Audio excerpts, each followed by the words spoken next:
trade WCW. What is it? What's he doing here? Monday Night Raw. Monday Nitro. He is broken. Austin 316 says I just whipped your ass. The new world order, mother. Let's get this. We are at war.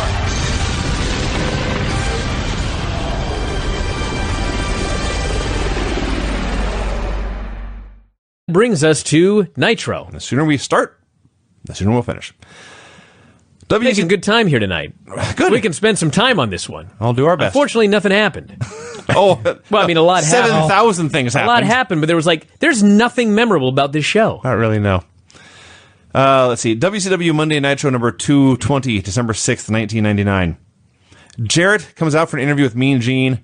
He is sick of Dustin Rhodes screwing him over, wants to end his career at Starrcade in one of his horn-yacker matches, a bunkhouse match. Says if Dustin doesn't want to fight me, I'll fight Bret Hart, I'll fight Goldberg, I'll even fight Mike Tenay. I was already so lost. Like, Jeff Jarrett wants to face Dustin Rhodes on the way to becoming the WCW champion.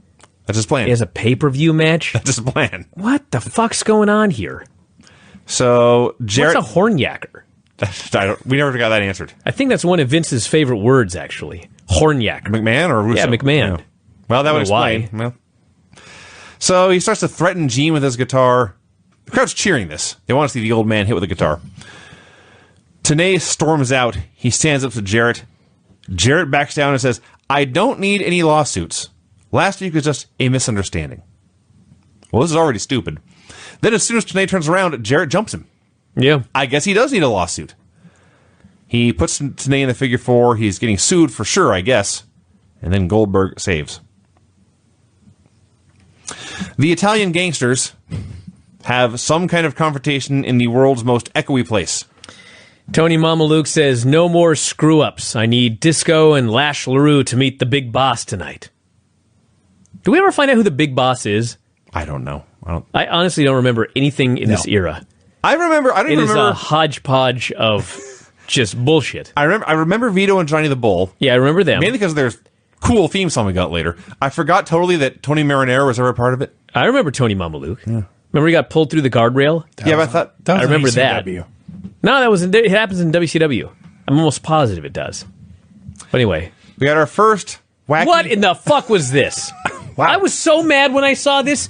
So, last week on this fucking show, Finley beats Brian Knobbs and cuts all his hair off. Right. All right. I'm thinking, well, what the hell will the follow-up be this week?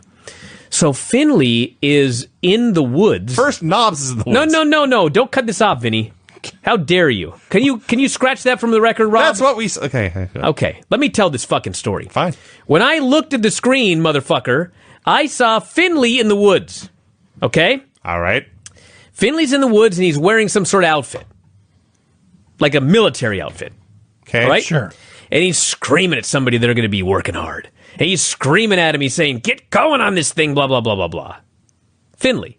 Okay, I'm listening. Okay. I thought, he must be training Norman Smiley. He must be trying to toughen up Norman Smiley and make him into a badass. So he's shouting all of these whatever. And who should walk up but Brian Knobbs? Why are you looking at me like that? You missed the first 30 seconds of this. I did. When Brian Knobbs, in a shirt reading Nasty Boys, is stomping through the woods looking for Finley like he's looking for Sasquatch. I realize that, Vinny. But my point is, I did miss that. Okay? Yes. So in my brain, I thought Finley must be training like Norman Smiley. He's a coward, right? He's afraid of everything. Yes. Okay, so he's going to train and become a tough guy with Finley. Then I find out Finley's training Knobbs? Why the fuck are these two guys together?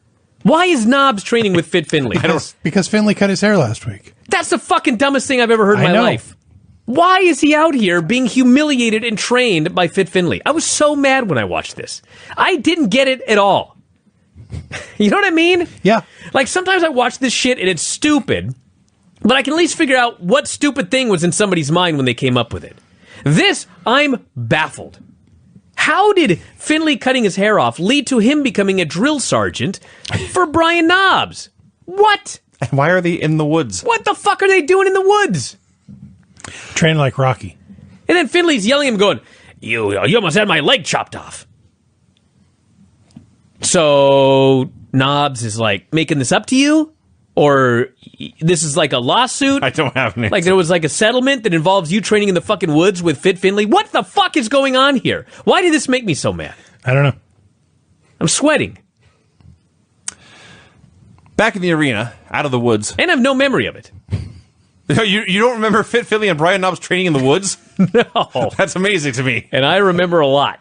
I'm being sarcastic, by the way. I also forgot this woods segment. Well, I'm never going to forget it again because I've ranted so long and hard about it. I mean, maybe I missed it the first time. This is a better Nitro, everyone. That part wasn't. Norman Smiley comes out. This is a cosmic coincidence that I think I'm the only one in the room who would get. Maybe Rob. Did you miss a segment with Kurt Henning and Curly Bill and Probably. No, that's later. No, I don't think so.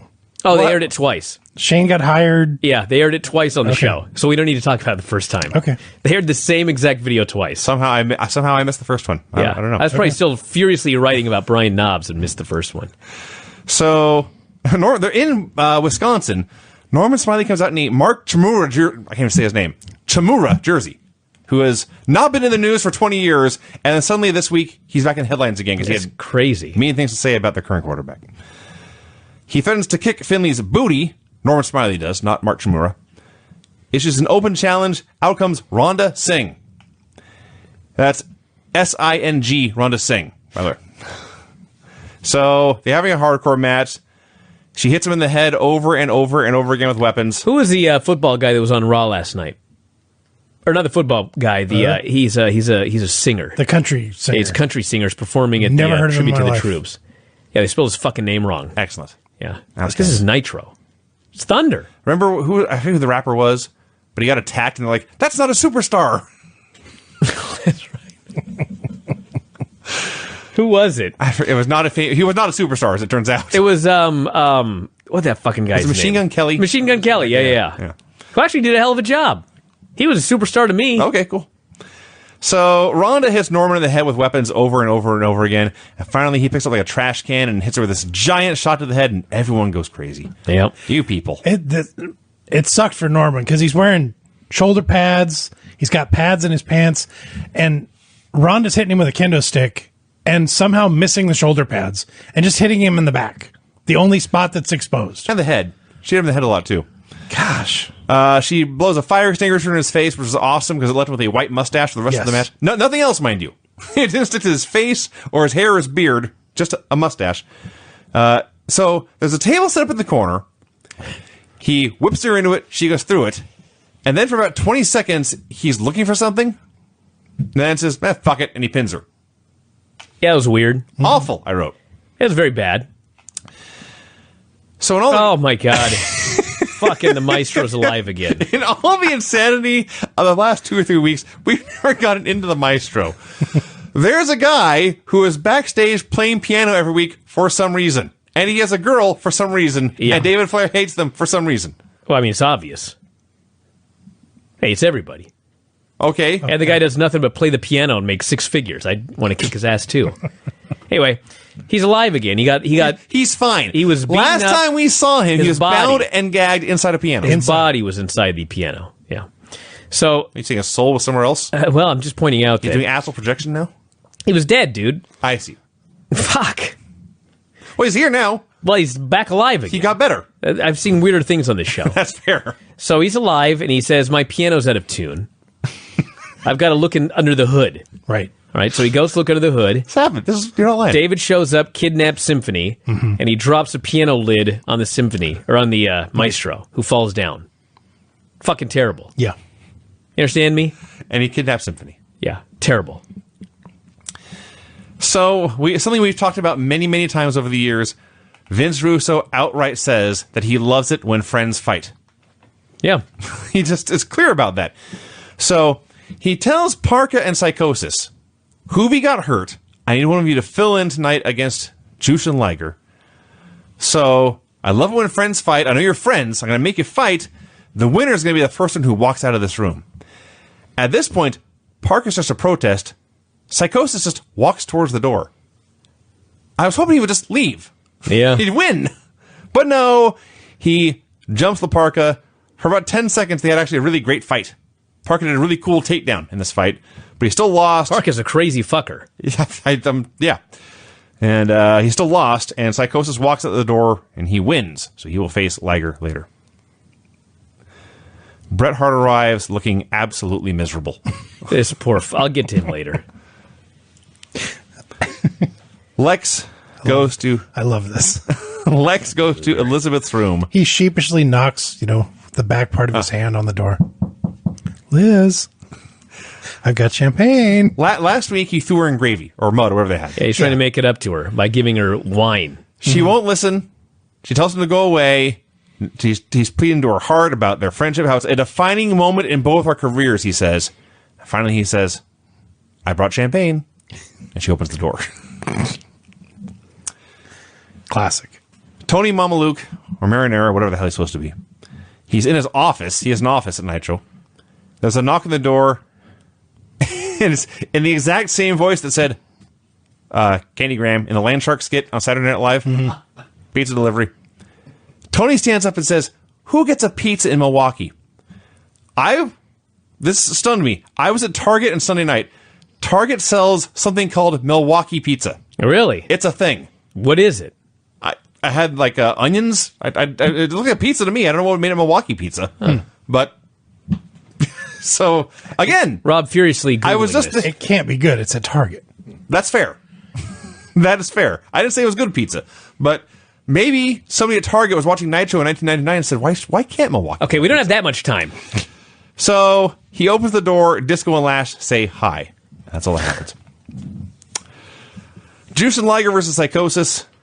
Man, they actually tried. Fans are chanting boring. Dude, They're working their asses off. Liger with a dive off the post. Psychosis top rope drop kick. Finally, at the end, the people start to get into it. Yes. And Liger hits cradle, pins him, wins the title back. Buzzkill's there as a buzzkill in the crowd. Yep. Holy smokes. I got nothing to add. What do you got, Rob? So would you like to know what the Milwaukee style pizza is? That's your job, my All right, man. excellent. According to this website, it says a thin cracker crust, buttery and crispy, loads of thick shredded mozzarella, begs to be cut in squares, aka a party cut. So it's pizza. Seemingly. Thank you, Vinny. Don't blame me. Blame Target. I blame the 5 minutes we wasted on that. Yeah, but now we know. The Nitro We'll Girls. forget tomorrow. You think Vinny's going to remember this tomorrow? When I say, Vinny, do you remember what a Milwaukee pizza is? I will not remember the He'll definition. go, cutting squares. You won't even remember that. I probably won't. I will. Reminds me of Little Caesars. Well, then you learn something. They always cut them in squares. Maybe Little Caesars is from Milwaukee. Little Caesars is shit pizza. It is. It's not horrible. Dude, Little Caesars. And Chuck E. Cheese. They killed Pietro's in the Northwest, and for this, or Washington State at least. And for this, I will never forgive them. I feel like there's a Pietro's down by There are a few in Longview. There's a few in Oregon. Longview, I think there's one. They're by the mall. There's still Shakey's in Renton. That's amazing. Yeah. Now, Pietro's is awesome. The ones I know are in Oregon. There might be one down in Vancouver's across the border. So, There is one. I'm telling you right now. well, we'll do a road trip then. All right. Let's go now. No. You? You're begging to get out of here and I'm going to drive to Longview? I was kidding, Brian. All right, let's get going here. The Nitro Girls are racking on Spice when Vito and Johnny the Bull show up and invite them to play a game of strip poker. And the girls accept. Oh, this will go well. Always does. Lex is pleading his case to Liz how they should be a team again. What's the train without the caboose, he says. And then he goes, wrong choice of words. That was what he said. What's a bagel without cream He cheese? had all day to prepare his speech. Yeah, That's what he did. Hey, you got the not into champagne right. What else do you want from him? she's not into it. The Maestro is storming through the backstage area of the arena, screaming for Symphony. It's fucking horrible. It's hilariously So awful. bad. He's so, like, I can't tell if he's horrible or if he just knows he's doing something horrible. So he's just playing it up to be as horrible as possible. You can't- One way or the other, this was horrible. You get, I laughed you my can't ass off. half-ass horrible. No. If you're doing something horrible, you have to go all the way with the horrible. I howled at this fucking segment. Pervy Gene is staring at Mona's boobs. I mean, not even like, look in her eyes and, No. I mean, he's like, ugh. It's the way it was Leering. written in his defense. They said, Gene, make sure you stare at her tits this whole time. Well, sure, of course. And she says, I'm a lot more than TNA. I'm a lot more than TNA. I'm going to prove tonight a woman can survive and win in a man's world. Sorry for the emotion. It's acting like IQ from Star Blazers. I did love that show growing It up. was a great show. Yeah, she did a horrible robotic promo. She was more wooden than robotic. More wooden than robotic. Yeah, But I can't really do it. But yeah, she promised. So she has a 3-way with Evan and Medusa, a wrestling match. Oh, hold on. Wait, whoa. Okay. Yes. I'm almost as mad as I am Oh, it's right here. Right? We talk about it. about that fucking Fit Finley deal. Okay. So, Evan Courageous, Medusa, and Mona come down to the ring. Yeah. All right. Tony Schiavone's under the impression it's a 3-way match. Yes. Okay. Tony Schiavone says, this is a 3-way match with the winner getting a shot at Evan Courageous at the pay-per-view. That's correct. Evan's in the motherfucking match. He did say at one point, if Evan wins, he gets the night off or something. Fucking A. Fuck you. So Although- then Evan goes to do commentary. Ah! Okay? Now Tony is baffled. He can't figure this out. Well, I thought it was a 3-way. Evan explained something, but he has no mic. So Evan was you can't horrible. hear Oh, that too, anything. yeah. And finally, we don't know what he said, so the women just start wrestling. So finally, I'm like, okay, this is fucking disaster. But all right, it's a women's match. Winner gets Evan. They do this goddamn match, and all of a sudden, Evan jumps in the fucking ring, and Medusa pins him. Right. He was in the match after all. Yeah. It was a 3-way. Yes. I hate this shit. Okay. Even worse than that. Last That's week, impossible.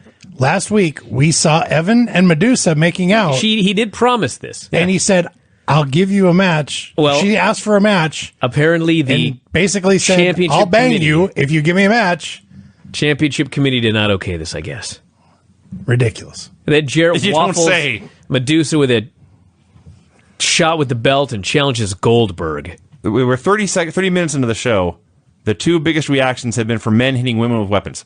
Yep. This is an unpleasant show to watch. Do we talk about how horrible Evan was on commentary? Yeah, Brian Yes. did. My favorite was when somebody throws a kick and his response was, quote, looks like kick time in there. Yeah. Captain of Queen Kick. Team Kick? Whatever. Whatever. That actually, Captain of Team Kick is better than looks like kick time in there. Can you imagine if Dakota Kai came out and said, looks like kick time? Disco and Lash have Tony tied up. Ah. When you have one guy whose gimmick is that he's a disco dancer, and one guy whose gimmick is that he's Cajun, why is the Cajun wearing the shiny silver shirt? Because he's a star. They promise they have a surprise for Tony. Yeah, and Disco's there like a blue turtleneck. Yeah. Like he's ready for a PBS Christmas show or something. So they promise they have a surprise for Tony. Liz agrees to team with Lex. Gene interviews... No. She agreed to team with him, but then she grabs the champagne, pours it all over his head. Yes. Oh, you're right. There's so much going on, I forgot to write that down. Yes. That's an important little It is. bit of the storyline. You're right. There was so much going on, I forgot to write down important stuff. Gene interviews Vampiro and Jerry Only. It was Vampiro being a scary guy cutting a promo. It was fine. Dr. Death in Oklahoma versus Vampiro and Jerry Only. All right, so Jerry Only was pretty bad in this match. Not going to lie. Thank you. This hilarious attempt at a sunset flip. Is that what that was? I was laughing so hard. It's like a turtle stuck on his back, but he was on his front. The best part of That's this true. match, If you took a turtle up... Anyway, yeah. there was actually something really good in this match, and that was Oklahoma with the mic Doing his own commentary. headset doing its own commentary for his own match. Yeah. It was hilarious. The best part was, he comes out... Now, I'm not Rick Rude myself. So, there's a little bit of a pot calling the kettle black, but Oklahoma comes out, and he's just the fattest, flabbiest, hairiest fucker you've ever seen on Nitro. No tan. Just pale white tits and hair everywhere. Tan was the least of his fucking problems. Hey, tan fat looks better than pale fat. Everybody knows that. I think I saw that in a fortune cookie once. So, Oklahoma's got the mic gimmick. And he's not doing like house mic commentary. Only we at home can hear it. But he's, Doc Odo tackle, and he'll go tackle, tackle, tackle.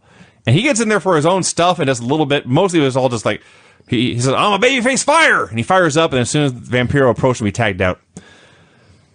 And after doing nothing, he did say, I'm in trouble, guys. I'm blown up already. That was funny. I laughed at that. So, Oklahoma sucks. Jerry Only sucks. So, of course, at least one of them is in the ring at all times. Finally, Let's cut to the damn chase here. Doc and Vampiro get there. And Oklahoma hits Jerry only with a chair outside, thank God. Doc destroys Vamp, and then Oklahoma goes up top, hits a fucking flying elbow for the win. He had a bottom rope, pull the straps down elbow for the win. Yep, Oklahoma. Let me just repeat this, everybody. Mm-hmm. Oklahoma pinned Vampiro and got his hat back. Yeah. He gained revenge on the babyfaces for how they had wronged him as a heel. Are they the baby faces? Yes. Are you sure? I'm almost positive Oklahoma and Dr. Death are. I don't think there are any baby faces. Was there anything that's possible. Was there anything in Vamp's promo while he was wearing Oklahoma's hat about Oklahoma's hat? I thought he was just a damn cowboy. Until they mentioned it, I thought he was wearing it. Honestly, he made it work. He really did. He did. The Nitro Girls are cheating at strip poker. Disco and Lash are That went over my head. I thought they were winning. No, they pulled a card out of Fire's. cleavage. Thank you. Yeah, that's cheating. Yeah. Disco and Lash are preparing to tar and feather Tony Marinara. Lex Luger is walking. Bret Hart is walking. Gene interviews the Outsiders. Tonight, Scott Hall fights Sting and Nash fights Benoit. At the pay-per-view, Hall fights Benoit. Nash fights Sid. They're not concerned about any of this. Bret Hart versus Lex Luger. Crowd's chanting Shivani sucks. The announcers are saying this could be the most important match of Lex Luger's career. Why? Because he'll win the world championship? No. Because the winner, whoever's champion, gets a shot at Goldberg at the pay-per-view. Yeah, this was before this match, you may have mentioned this, I wasn't paying attention. Why Is would you? Nash versus Sid in a powerbomb match at Starrcade? Yes. What? Well, The winner can only win via powerbomb. the first one to hit a powerbomb Okay. wins. Do you know how hard it is to do a match where near falls don't count? Countouts don't count. Yep. Literally nothing counts except hitting a move. Yeah. Okay, that's hard. And you're going to do that shit with Sid and Kevin Nash? They sure are. Fuck. Yeah. So nobody cared about this match until Liz came out, but then Sting was right behind her. He told her, gave her an ultimatum, you're with me or you're with Lex. She followed him to the back. Lex was caught off guard by this and shocked, and so Bret hits him with the side Russian leg sweep and the sharpshooter for the win. Okay. Going back one segment, you said that Disco and Lash are getting ready to tar and feather Tony Marinara. I did say that very casually. Yes. All right. Brian, Matt, you're interrupting me. I'm sorry, but I just have to get this out. Kevin Nash, Sid Vicious, -1 star. Okay, thank you, Brian. Okay. So they're getting ready to tar and feather. They don't do the tar and feathering, I know, spoiler alert, till later on in the show. What happened in all that time in between? Sat around, shot the shit. This is the worst Bebopped. thing ever. They show what's going to happen, and then it's like that segment is put on pause until they come back to it and unpause it. They have to just spread it out over 18 different segments, Craig. Fuck, this show is horrible. Stupid. You just realized that? God damn, they got a Revolution versus Duggan in the Varsity Club. The what? -1 star. Yes, but between like Wait, now what? and next week. Are you confusing Nope. your notes from one show to the other? Between now and next week, Mike Rotundo, Kevin Sullivan, and Rick Steiner are a team. What? Next week, Vinny, don't worry. We got Vampiro versus Oklahoma, -1.25, which is somehow worse than the Master of the Powerbomb match, which got -1 It's star. Oklahoma. I mean, somehow. Well, He's worse than Nash and Sid. I guess, but He's clearly worse than Nash and Sid. fucking A. We should not watch that. No. Good idea. All right, where are we? The Kurt Hennig segment that I finally saw for the first time. He wants them to hire Curly Bill. Curly Bill has a great idea for a gimmick. He says this. I got a great idea for a gimmick. Shane. Russo says, fine, minimum wage. He's down with it. Just not for a lot of money. Just Shane. And then Ronda wants an opportunity. Ronda Singh, not Yeah, Ronda we clarify Rousey. that, yes. Yeah, they have a Vince and the Shane now, along with Well, they had a Vince. Yeah. Vince is Shane. now they got a Shane. Oh, Vince Russo. And then they got Gerald Oh, and Midnight's walking around backstage. Midnight in her abs looking for Harlem Heat. Russo likes La Parca, calls him Skeletor, makes him his official chairman. Says, Yeah. when I do this, hit a guy with your chair. Harlem Heat come in. Russo says, you can have a title shot at Starrcade. And he does this. And Parker hits him with a chair, and Creative Control joins the beating. Piper arrives in a limo, and some guy was with him, and I was trying to figure out who, and then he never saw him again. Was it fair play? Probably, actually. What's that kid from Portland that used to hang around? Louis Rock? It wasn't Thank Louis you. Rock. It was not Louis Rock. Definitely not Louis It Rock. might have been Johnny Fairplay. I'm not sure, but some guy. David has Symphony trapped in the basement somewhere. Do we? I don't even write it down. There is a point in the show where when the Maestro is going through the hallways screaming Symphony's name, and David and Symphony appear behind him and then disappear, and the cameraman doesn't let Maestro know your girlfriend, who has been kidnapped by a crowbar-wielding lunatic, is behind you. That's your fucking problem. How about the cameraman right here In the basement. filming this in the basement and not doing a goddamn thing about it? Same thing. Yes. I'm sick of this show. I may wrap it up right now. I don't know if I can finish this. Gene interviews Jerry Flynn. Flynn is upset Berlin broke the rule of the block. Fuck. Issues an open challenge. Yeah, he explains the rule. It's 2 men enter. It's not Not 3. Not 3. The Revolution are now militia. Come out in tactical gear. Remind me, was flag burning topical in 1999? I don't know. They're going off about. It's always topical. They have. Well, there was a time when it was really, really in the news every day. This is where Shane dropped the S-bomb. It wasn't on the other show. No, Hunter said shit when he was talking about his dad. Okay. There's plenty of shit to go around in 1999. So Revolution have their own flag now. Asia I bet versus they sold a bunch of those. Asia versus Midnight. Hey, Midnight. I don't Hell know. of an athlete. What a hell of and Asia too. They're doing kip ups. Their green is beyond the greenest grass you ever saw. But there's talent here. I think Midnight may have thrown the greatest leapfrog I've ever seen in my entire life. I'm not even joking. That may have been the greatest leapfrog I have ever seen. And she's not small. No, she is tall and thick and muscular and can move. The Revolution is trying to cheer Asia on by clapping the mat in unison. The whitest moment in the history of pro wrestling. The clapping was way too hard for them. So Patrick is pulled out of the ring. The Revolution attacks Midnight. For the third time on the show, a man attacks a woman with a weapon. Hacksaw makes the save. At least he's a real 2x4 this week. They all beat him up. They take the flag they introduced 10 minutes ago and they lay it over his body. Larry Zbysko arrives, talks to Mike. What the hell is the guy's last name? Mike Graham. Graham, thank you. So I'm here to talk to the powers that be. Piper's going crazy backstage. It's ranting about wrestling people with condoms on their heads. I guess because Creative Control are bald. I assume that's what that's. Yeah. Okay. That's a strange joke. I thought that was later in TNA. I love when Piper thinks he's so clever. But really, it's just like, what the fuck are you talking about? He's just out of his mind. They bring back the Nitro Party clips. I was so mad till I found out what this was. See? They go, yes, something we haven't done for 6-7 months. Yeah. Nitro Party. Let's go to the tape. Daphne Unger. Yes. She's sitting there. I think David Flair's totally cool. It's like, how about that? They did not do weeks of the Nitro Party, and then the third one's the crackpot. No, they jumped right into the crazy. Yeah, hey, we got a good one this week. Let's put this one on the air. She likes David Flair. She's the one. Okay, I'm going to read this, and you're going to think, listener, that I am making a mistake. This is the match. Roddy Piper in a handicap match versus Creative Control with himself as ref. I'll say it again in case I lost you. Roddy Piper versus Creative Control with himself as the referee. I hate Why this. was there a match? Why didn't he just claim himself to be the winner? Why did Russo, who hates Piper, make Piper his own ref? That seems dumb. If I fucking know. So Piper does a bunch of goofy comedy about they have to do what he says or he'll DQ them. He's so good at this wacky shit, and people loved it. Mm-hmm. So then he makes it an I Quit match. And he starts to fight. He goes for their balls, their eyes, their fingers.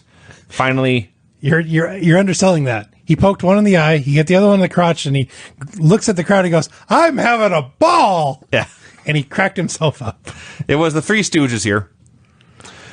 Finally, they double team him. They're about to do a pile driver on a chair when Goldberg saves. He hits a spear, and he does like the worst jackhammer anyone's ever done. Okay, listen. So he bad. grabs a Harris, and he lifts him up, and he starts to lose him. Yes, he does. And he turns, and he still starts to lose him. He actually drops the guy stomach first on the top rope, hoists him back up again, can't get him all the way up, and finally just slams the guy. Did you see how he got him up? The Harris twin kicked off the turnbuckle to get himself over. At least he was smart enough to do that. Right. Listen, I've never seen Goldberg fuck up a jackhammer ever. I have seen So him- guess what? It's not his fault. No. I have seen him jackhammer the Big Show. Yes. That's very true. So this was so bad, people were actually booing Goldberg. And then Piper choked a dude with a belt and won. Tony Marinara begs for mercy. He doesn't get any. They started talking. I understood nothing because there was no mics. Okay. So there's a strip poker game with 2 dudes and a bunch of hot chicks. And you're making a TV show where you want wrestling fans to tune in droves. Right. Where your on-character says all he wants is ratings. Mm-hmm. The women have gained clothing as the night has gone on. The dudes are just about naked. Mm-hmm. Yes. Funny, though. Ha ha ha. The Maestro finds a shoe. Yeah. Like Cinderella. Dustin Rhodes versus Meng. Whoa, hold on. First we had Disco and Lash, tar and feather Tony Mama Luke. They literally tarred and feathered the guy. Yeah. Well, molasses and feathered. Then we have Vito and Johnny still losing. They offer double or nothing. All the underwear's on the line. Yes. Yeah. Then we had Maestro finding the shoe. So Dustin Rhodes versus Meng. Jeff Jarrett runs in for the DQ. Tony Schiavone says, and I quote, you can almost feel that one coming. Hall and Nash are down. They save Jarrett. Jarrett hits Meng with a guitar shot. Meng doesn't sell it. Nash boots him. Nash powerbombs Dustin. Is this show over yet? Nash powerbombs Dustin. Dustin's a very big man. He's almost as big as Nash. And they shot this from the worst camera angle possible to make it clear how impressive this was. Oh, here we go. Now we got a segment. Allow me. Russo wants to talk to Larry Zbysko. Larry Zbysko walks in. Russo says, Larry, Thunder sucks. Larry says, yeah, it sucks. It sucks because you're putting it together. There are no stars on this show. Russo says, well, that's all going to change on Thursday on Thunder. We're going to make it special again. All the big stars are going to be there. Goldberg, Sting, Luger. They're all going to be there. And you know what, Larry? You suck. I'm replacing you. Larry says, the announcers are the only things on the show that make any sense. He says, I don't need this stupid job. I do this to give back to the fans. Hennig's right there. Hennig's rolling his eyes. Larry goes, I don't need this job for 30 glorious years. And as soon as he says glorious years, Hennig rolls his eyes. So Larry's like, hey, fuck you. So they start arguing. And so Russo says, all right, tonight, Larry, you're facing Kurt. And if you lose, Larry, you're fired. Larry goes, well, hold on a second. That's not fair. What if I win? If I win, you have to go back to WWF. He doesn't say WWF. Some bridge is what he said. So Russo says, fine, let's do it. Hey, you know what I wrote that time? I said Larry should have shot on him. Little did I know that he actually won. I was astounded when Larry won. But then it was bullshit, as we'll get to. So, Prince Iaukea is there. He's got a dove. There's candles. It's 10 seconds. Listen, everybody. Listen to me, okay? Who does a Prince gimmick nowadays? Velveteen Dream. Okay. You find a guy like Velveteen Dream, fine. He can do a Prince gimmick. Just because the fucking guy's name is Prince Iaukea doesn't mean it's a good name or a good idea to rename him the artist formerly known as Prince Iaukea. It's a horrible idea. They chose the worst fucking guy on the roster to do this. Lash LaRue would have been better. Yeah. Tony Mama Luke would have been 10 times better. They chose the artist formerly known as Prince Iaukea. Clever. And just in case you don't get the joke, Tony says, that is the artist formerly known as Prince Iaukea. Yeah. In case it went over your head in 1999. Kurt Hennig versus Larry Zbysko on TV in December of 1999. The millennium is almost over. A decade after they were fighting over the world title. Larry is shirtless. He looks way better than Oklahoma. So the ref gets bumped. He looked great in the match, too. Yeah, they had a great record. Kurt Hennig and Larry Zbysko good at wrestling. Shocking news. Oh, my God. There's so much left on the show. Keep going. The ref gets bumped and is down for like an hour. Larry hits a guillotine. Shane makes the save. Arn hits a baseball bat to Hennig and Shane, revives the ref, and Larry wins. Creative Control shows the video. The ref reverses the decision. Hennig wins by DQ. So Larry Z is gone. Larry Z's gone. Oh, man. Chris Benoit walks. The Outsiders walk with a ladder. Disco and Lash, I wrote Larry here, having tarred and feathered Tony Marinara, now they put an apple in his mouth. The Italians, who are now nude, now they have a monitor. Now they see what's happened to Tony. They grab their clothing and go to save him. Chris Benoit versus Kevin Nash. All those segments were like 5 seconds each, by the way. Yep. Yeah. Took us longer to recap them. So we have been criticized by some for not pointing out when Bobby Heenan may be imbibing, drinking on the job. Criticized? Like, everyone is so outraged that he was drinking on the job. Like, do you fucking watch these shows? Good for him. Yes. Congratulations, Bobby. You're the one smart guy in this whole fucking company. Yeah, There's no way you can do this job sober. So, we were criticized for not pointing it out. There's no ignoring it on this one. They all were talking about it. He gets confused about which one's Hall and which one's Nash. He gets confused about what's the ladder match and who's in the one on the pay-per-view. They ask him, are you going to use this? You didn't need to be drunk to get confused about that. Are you going to use this ladder Hall? And he says, you read the format. You know what it is. So finally, they just ask him, what are you drinking? Can I have some? So they had what was a very good match for Kevin Nash, a bad match for Chris Benoit. I love Benoit matches, though, because, like, he's going to go in and have his match. It doesn't matter who you are. Mm-hmm. It doesn't matter if you want to do it. Yep. Like, he's going to fucking have his match with you. I'm going to chop you, Beat Kevin the Nash. shit out of Kevin Nash for a long time. Mm-hmm. And finally, Nash cut him off, and Benoit made a comeback and just drop kicks the ladder right into Kevin Nash. Yeah. And there's a crossbody off the ladder onto Hall. Yep. He was fighting off both outsiders, and everyone's going crazy. Yep. This was good. One of the very few things that Vince Russo did was have faith in guys like Chris Benoit and Booker T and promote them as stars. Yes. And he did that here. So eventually, he gets cut off, and Sid made the save, and there was no finish. They were going to go for the edge onto a ladder, but Sid made the save. Saved his life. Yeah. Is what Tony said. And then Bobby just goes, well, his back at least. So, whether he was drinking or not, he was on top of his game. Yeah. 2 hours late, DDP arrives to the building. Yeah. The Italians have put their clothes on and are walking. Gene interviews Sting, who has nothing to say about Liz, says he's at least one step ahead of Lex at all times. He calls out the outsiders.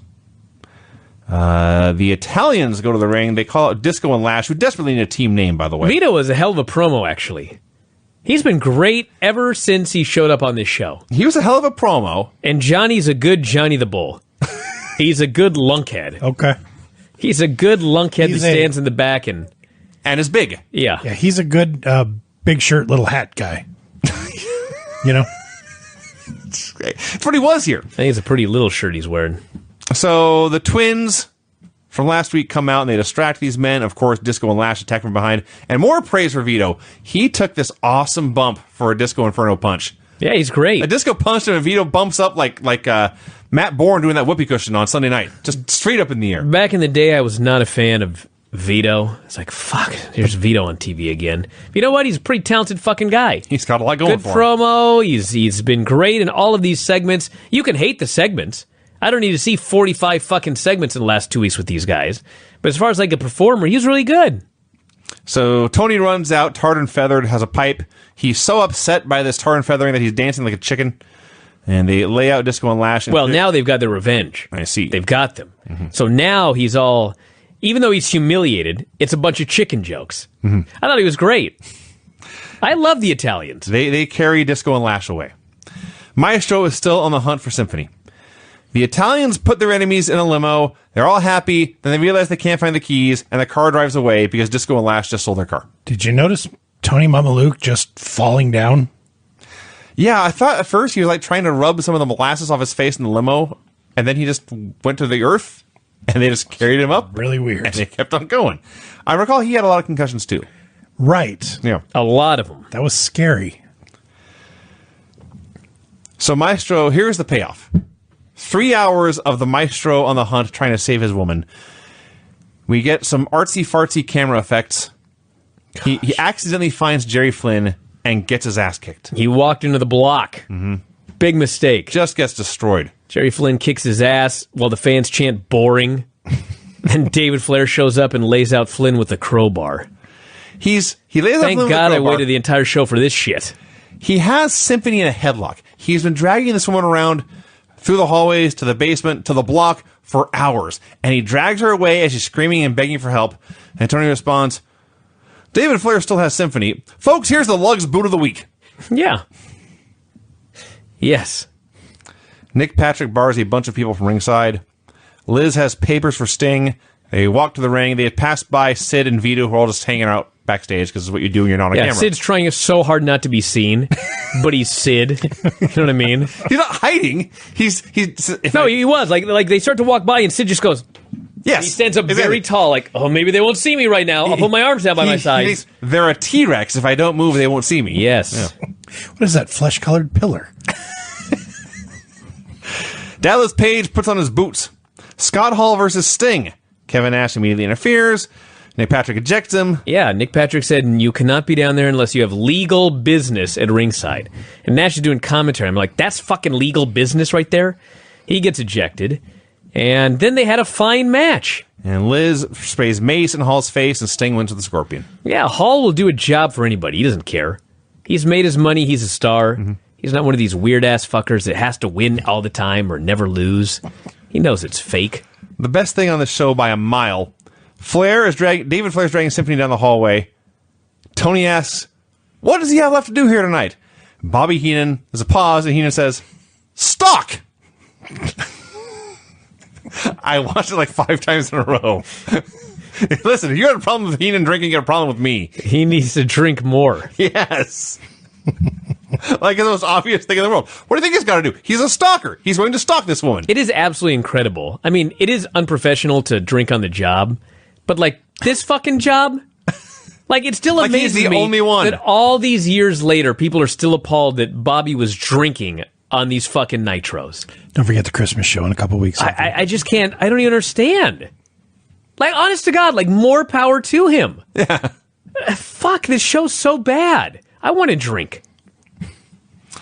David Flair comes out of the ring, says, Maestro, you have 10 seconds to come claim your bride. They're married now. The show is still going. DDP comes out instead. I guess Page is a good guy now. I don't know what he is. He doesn't trust anybody. He hits a diamond cutter on Flair, addresses a rumor that he wanted out of his contract, and he wanted out of his contract to go to the WWF. Because we must mention them by name every chance we get. So talks about loyalty and doing the right thing, but lately people have not been loyal to him, so he's looking out for himself. DDP versus Sid. The announcers, well, they make an announcement at the pay-per-view. Creative Control and Kurt Hennig versus Harlem Heat and Midnight in an intergender 6-person match for the tag team titles. I hate the show. This fucking match, Sid took the funniest bump for a clothesline off the top. He sat down. He sat down, rolled backwards. Just sits down. Just horrible. The goddamn referee takes a bump. I was so over the show when that ref took a bump. Is there a ref bump in every match on Nitro? I think on every fucking match there's been a ref bump. Sid hits a power bomb. Nash and Hall hit the ring. Fans want Goldberg. Jarrett comes down. Bret Hart comes down. We get a 6-way brawl. This is what happens, everybody. Are you ready for this? Nick Patrick then announces, fuck all these guys. The main event tonight is a lumberjack match involving all of them. And the referees, we have seen enough, and we're going home. So all the referees go home. Mm-hmm. There's a lumberjack match with no referees. I'm like, what? So the individuals involved, they begin to all fight. Mm-hmm. The wrestlers and the lumberjacks. And why the fuck not? There's no referee. I'm trying to figure out how we're going to have a winner here. So they're all brawling. Like, okay, so when they're all brawling and there's no referee, and suddenly Roddy Piper's music hit, I was like, that was good, okay? It has been, we know that he was hired to be a referee, mm-hmm. and it would have been a lot better if they hadn't done that bullshit in the middle of the show with Creative Control. But like when they played his music, it was like, that's right, he's a referee. And he comes down, he lays down the law, and he gets this lumberjack match going with himself as a referee. Now, let's backtrack a second. What was Nick Patrick's plan? He signed a lumberjack match and then sent all the referees, including himself, home. I guess that they'd all kill each other. Then why not just say, we're going home, you guys all fucking kill each other? Why did he make it a lumberjack? Why did he make a specific match with a specific fucking stipulation? But then, like, all the referees are going home. I don't know. It's the fucking stupidest thing. I don't know. It's just so stupid. Why are we watching this? I don't know. So, yeah, when the point when Jarrett tries to flee, they had some football players there, although they weren't wearing jerseys. Who the fuck were they? Some large men in street clothes. Thankfully, Tony knew exactly who they were. I knew the names, even 20 years later. So, Dustin Rhodes throws Jarrett back in the ring. The bell rings to start the match. It's Jeff Jarrett versus Goldberg in a lumberjack match. And then this match starts, and I look at the thing and says, there's 7 minutes still to go. No way. This is the point where I gave up on the show. Well, Brett hit the ring, hit Jarrett with the belt. Goldberg got his spear. Jackhammer Jeff Jarrett got the pin. I will give them credit. The fans were super into this because Goldberg was there, Roddy Piper was there, all the lumberjacks were brawling outside. It actually was exciting television. Yes. And they loved it. They loved the finish. The babyface won. The babyfaces celebrated together, showing off the air. I mean, this is not the worst Nitro of all time. Oh, God, no. No. It's the best Nitro in like a month. It actually may be the best Russo Nitro yet. And that is low fucking praise, everybody. Hey. I do have 2 things to add. Yes. First of all, Sid is a fantastic cheerleader. When Sid's banging on the mat with both hands, everyone's going crazy. He turns around and pumps him up. Sid's great. Sid should have been like a manager and tag team guy his entire career. Just come out. He's 10 feet tall. I don't care. I don't want to watch him wrestle. I want to watch him stand there and be scary and cut wacky promos and be intense and fire up the crowd. Second point here, somewhere in all this madness and melee, Jeff Jarrett hit Bill Goldberg in the head with the chair. It was the loudest chair shot I've ever heard in my life. Oh. I thought, that sounded like a fucking gun. And Tony says, that sounded like a fucking gun. Yeah. And he may have cursed. So don't do that, everybody. Goldberg's grabbing his head the rest of the night. Somehow survived and won, but God, don't hit people in the head with chairs really fucking hard. That's the end of Nitro. I tried so hard to get through this quickly. 50 minutes we spent on that Nitro. Well, let's do the finishes and go home. This may take 50 more minutes. The finishes on this show were pin in an intergender hardcore match, clean pin via betrayal in an intergender 3-way, Vampiro gets pinned by a manager, submission after distraction, no finish in a women's match, submission in a handicap I Quit match where the dude was his own ref, DQ due to run-in, pin after ref bump and interference and weapon shot, reverse to a DQ and an announcer gets fired, no finish due to ref bump and ladder and interference with 2 men, submission after interference and mace, no finish after ref bump and shit, pin after way too much bullshit to get into here. Wow. Nice. Yes, Rob. Oh no, I was just stretching my arm. Sorry. Where's your hat? I have makeup.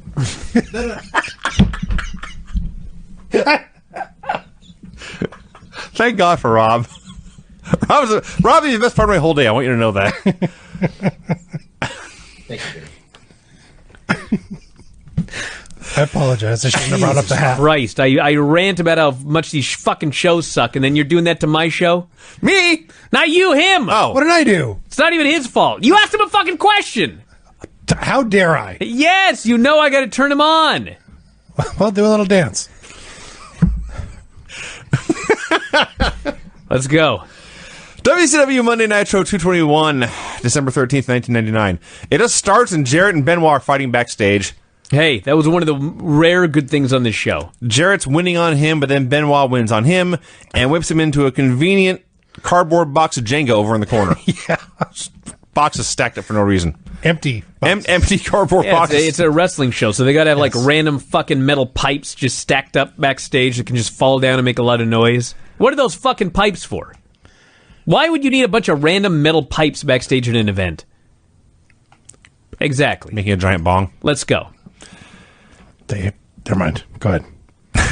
The opening match here. Oh, do you know it was 7 minutes? I did. Before these guys even fucking rang the Dude, bell. Fucking the Maestro's entrance. Yes. Okay. It's the artist formerly known as Prince Iakea, accompanied by Paisley, who is Charmel, not Paisley Alvarez. Yeah. Right. Versus the Maestro with Symphony. Yes. So Iakea he comes out and he's like, It still took forever. There's there's shit falling from the ceiling. He's You've got got the music. purple confetti. He takes his time. They did not. His music was like a blatant Purple Rain knockoff, so they have replaced it with some strip club music. And he comes out to the purple confetti. He's trying to be Prince, but he can't do it. No No can be shit. Prince. You're telling me Prince Ikea can't be Prince? So he's just like looking down at the ground, doing nothing. He has taken shoe polish and penciled in a goatee of some kind. Yeah. So the maestro comes down. The maestro's entrance is he plays piano on a platform that lowers from the ceiling as Symphony stands by him. But they shoot this with a camera that is also mounted on the platform. So for the first minute of this, I thought he was just out on stage. I thought, why does he stand up? Why is he playing this goddamn piano? He has a match, right? He's wrestling here. And then he cut to a wider shot and you see he is still descending. He has not yet hit the earth. The production value in this thing was amazing, and they couldn't even get it on camera right. Even Heenan's like, this is taking 2.5 hours. So the match finally starts, and Tony Schiavone says, we know extensively about both men. No, we don't. Fuck you. No, we know fuck all about the maestro. Lying. He showed up one day and started playing piano for some goddamn reason. I don't know a goddamn thing about Prince Ikea except he had some matches and won a championship. I guess that's true. I don't know. I don't know anything about him. So the whole match... Is he Curtis Ikea's kid? I don't know. I mean, that's like the first thing they should tell us. But we don't know anything about the guy. So the women jump in the apron. They each slap the other guy, and Prince pins the maestro with a roll-up holding the tights. Can we talk about Maestro's hair? Prince. Don't call him Prince. He was the prince before this. Maestro's hair is like, it's weird. That's the weird part of this to you. He needs... It looks like a wig, He needs but it's conditioner. not. I've never seen a hairdo like this before. Find pictures of Neil Young and imagine it blonde. This is a terrible parody of pro wrestling. This is very bad. A Saturday Night Live skit about pro wrestling, Very, making fun very of it bad. and burying it. And that was the point, because then Jarrett came out and killed both dudes with the guitars. Can you imagine spending 7 minutes on 2 entrances just so Jarrett could come out and waffle both guys with a guitar? No. What a goddamn fucking waste of time. You know how much it probably cost to lower that piano from the ceiling? Not free. I can't even imagine. You know this company lost $62 million the next year?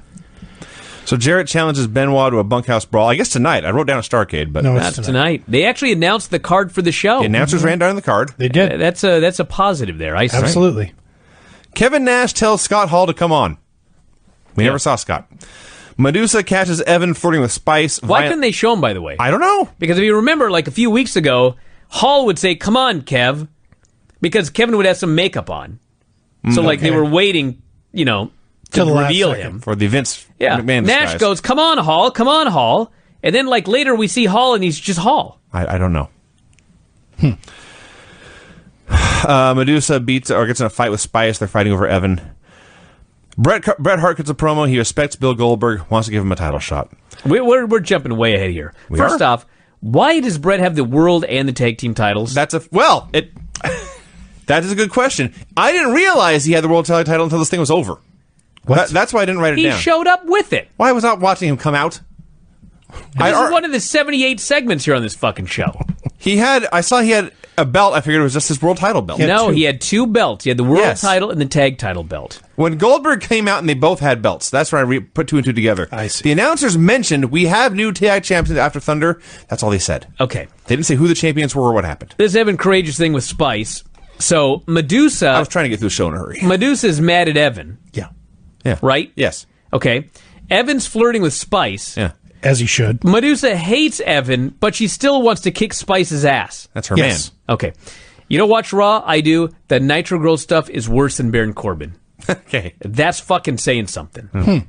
Then we have the Bret promo. Talks about his tag team partner Goldberg. What? Can we have one fucking replay to tell us what happened on Thunder? So Then the Wolfpack comes out. They Yep. want their belts back. yeah, Nash in his mock turtleneck and giant oversized button-up shirt.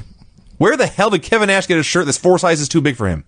Destination XL. I guess. So that's it. They're doing a tag match at the end of the show. Jean interviews Medusa, and as she put it, her 2 big, beautiful blue eyes. He is leering at her breasts. This is like his new gimmick now. That is- 2 yeah. weeks. That is an excellent description. He was leering. Yeah.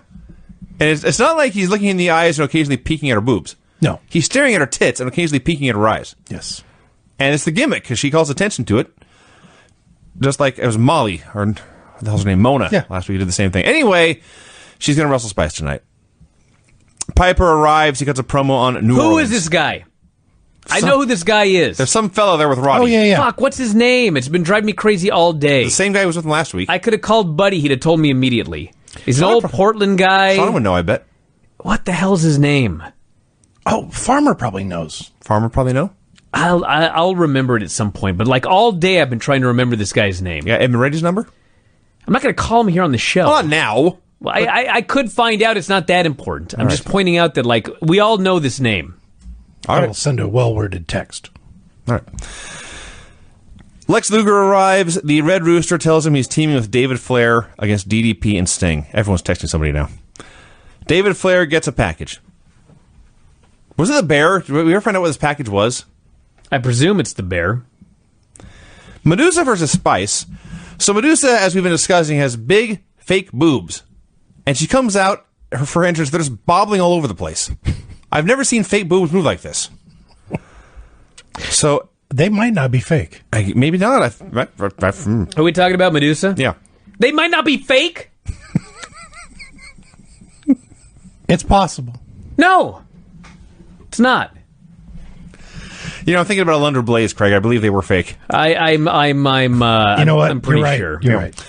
So, let's see. Evans in the ring. Medusa wants him to hit Spice. Spice hits them both from behind, and then she pins Medusa as they're lying in the ropes. Medusa is under the ropes. She gets pinned. her leg and is she's- draped over the rope. She still kicks out at 3. She wanted nothing to do with this. So, this finish of Spice pinning Medusa in the ropes is a build to Medusa versus Evan at Starrcade. Yeah. What? And, hey, so Medusa grabs Evan. She's acting like she's going to seduce him. But instead, she gives him a German suplex, right? Yes. So, what was she doing? She didn't even wrap around his waist. She grabbed his waist like this. Yeah. And pulled him over like that. It was the most effortless German What suplex the I've ever hell seen. was that? I don't know. Why couldn't she give Evan Courageous, of all people, a real... It's not like she was giving it to Spice. I think it was to make it look like she was trying to play nice with him. I mean, it didn't look bad. It didn't look bad, but... It was not the way you're supposed to German somebody. That's why I said it was the most effortless German you ever saw. It didn't look real. No. I tell you that much. All right. Russo tells Ronda Singh she needs an agent. He won't talk to her directly. We get a Revolution Hacksaw Duggan video package, and then out comes Hacksaw. And by this point, I was already so bored of this show. Well, I hope you learned a lesson. Yeah, Hacksaw's awesome. Fucking Hacksaw The Jim best Duggan's thing on this show promo. this week for sure. The best thing on this show probably since Russo showed up. This is awesome. I'm not sure I've seen a better promo in WWE, WWF, or WCW this year. What have we seen that's better than this? He cut the most amazing, patriotic, He starts out, babyface promo. he's very humble. He's lucky, he says, to have survived cancer just to live a little extra time with his daughters and his wife. And he's saying this like his eyes are moist. He's touched. He's sincere about this. He was almost torn away from them. And every day with them is a new gift, and he appreciates that, and he's very humble about that. And then, a switch goes off, and when he talks about the revolution demeaning the good name of the USA, and he's coming off his deathbed, he will attack and attack and attack. He's just amazing. And the crowd's all behind him going crazy. He's saved the entire show. And then the lights go out, and there's a strobe, and he's just laid out. We don't know what happened. Yeah, just fell asleep or something. Well, there was a strobe light. Maybe he's epileptic and had a seizure. So, backstage, Russo brags about his remote control. He's the one who turned the lights out. Piper enters. Russo says, "You will referee Kurt Hennig versus Buff Bagwell tonight, and I want you to do the right thing." Lex is looking for David Flair. Kurt Hennig versus Buff Bagwell with Roddy Piper as special ref. Buzzkills in the crowd. What in the fuck happened in this match? Can somebody help me? Well, Piper was supposed to be in favor of Kurt, but he was instead in favor of Buff. He was counting slow whenever Kurt made a cover and fast whenever Buff made a cover. I just zoned out. I did right here, I'm so fucking bored. Yeah. So I'm not the only one. I didn't even know what was happening. And Buff at one point did a standing frog splash and landed on Kurt's knees. And finally, Piper just punches Hennig in the face and fast counts him for the win. Why couldn't you have done that at the beginning? Why didn't you do that 5 minutes ago is what I wrote down. We're all on the same page here now. The weirdest fucking thing on the show. This is one I want you guys to explain to me if you know what happened. Lex finds David Flair's office. He opens the door. I guess he hears noises. We don't hear anything for a while. Yeah, we did. Eventually we did. Okay. At first it was silent.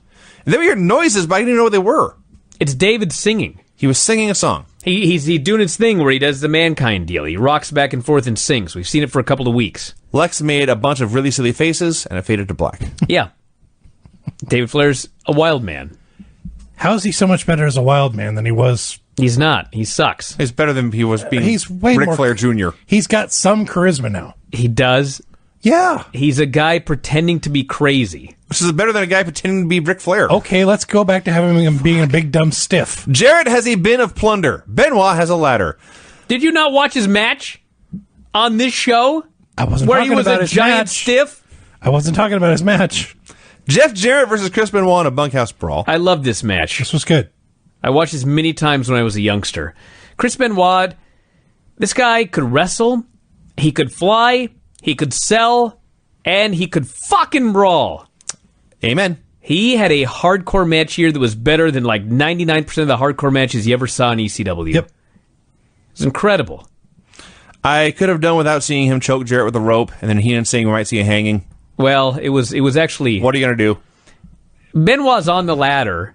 Well, that was the very beginning of what I'm talking about. There's another one where Benoit's on the ladder, and Jarrett tries to lasso him, but he doesn't quite make it, so Benoit has to put the rope around his own Yes. neck. Oh, yeah. And right when I wrote it down, I thought, that's not funny. Delete. So Dustin Rhodes gets involved. He attacks Jarrett. The ref tries to save Jarrett. This lets... what the fuck happened? Jarrett throws Dustin into the ladder. Benoit's on top of the ladder. He takes a mighty splat to the mat. And then Jarrett just pinned him. Lex, David, and a headless teddy bear had a chat.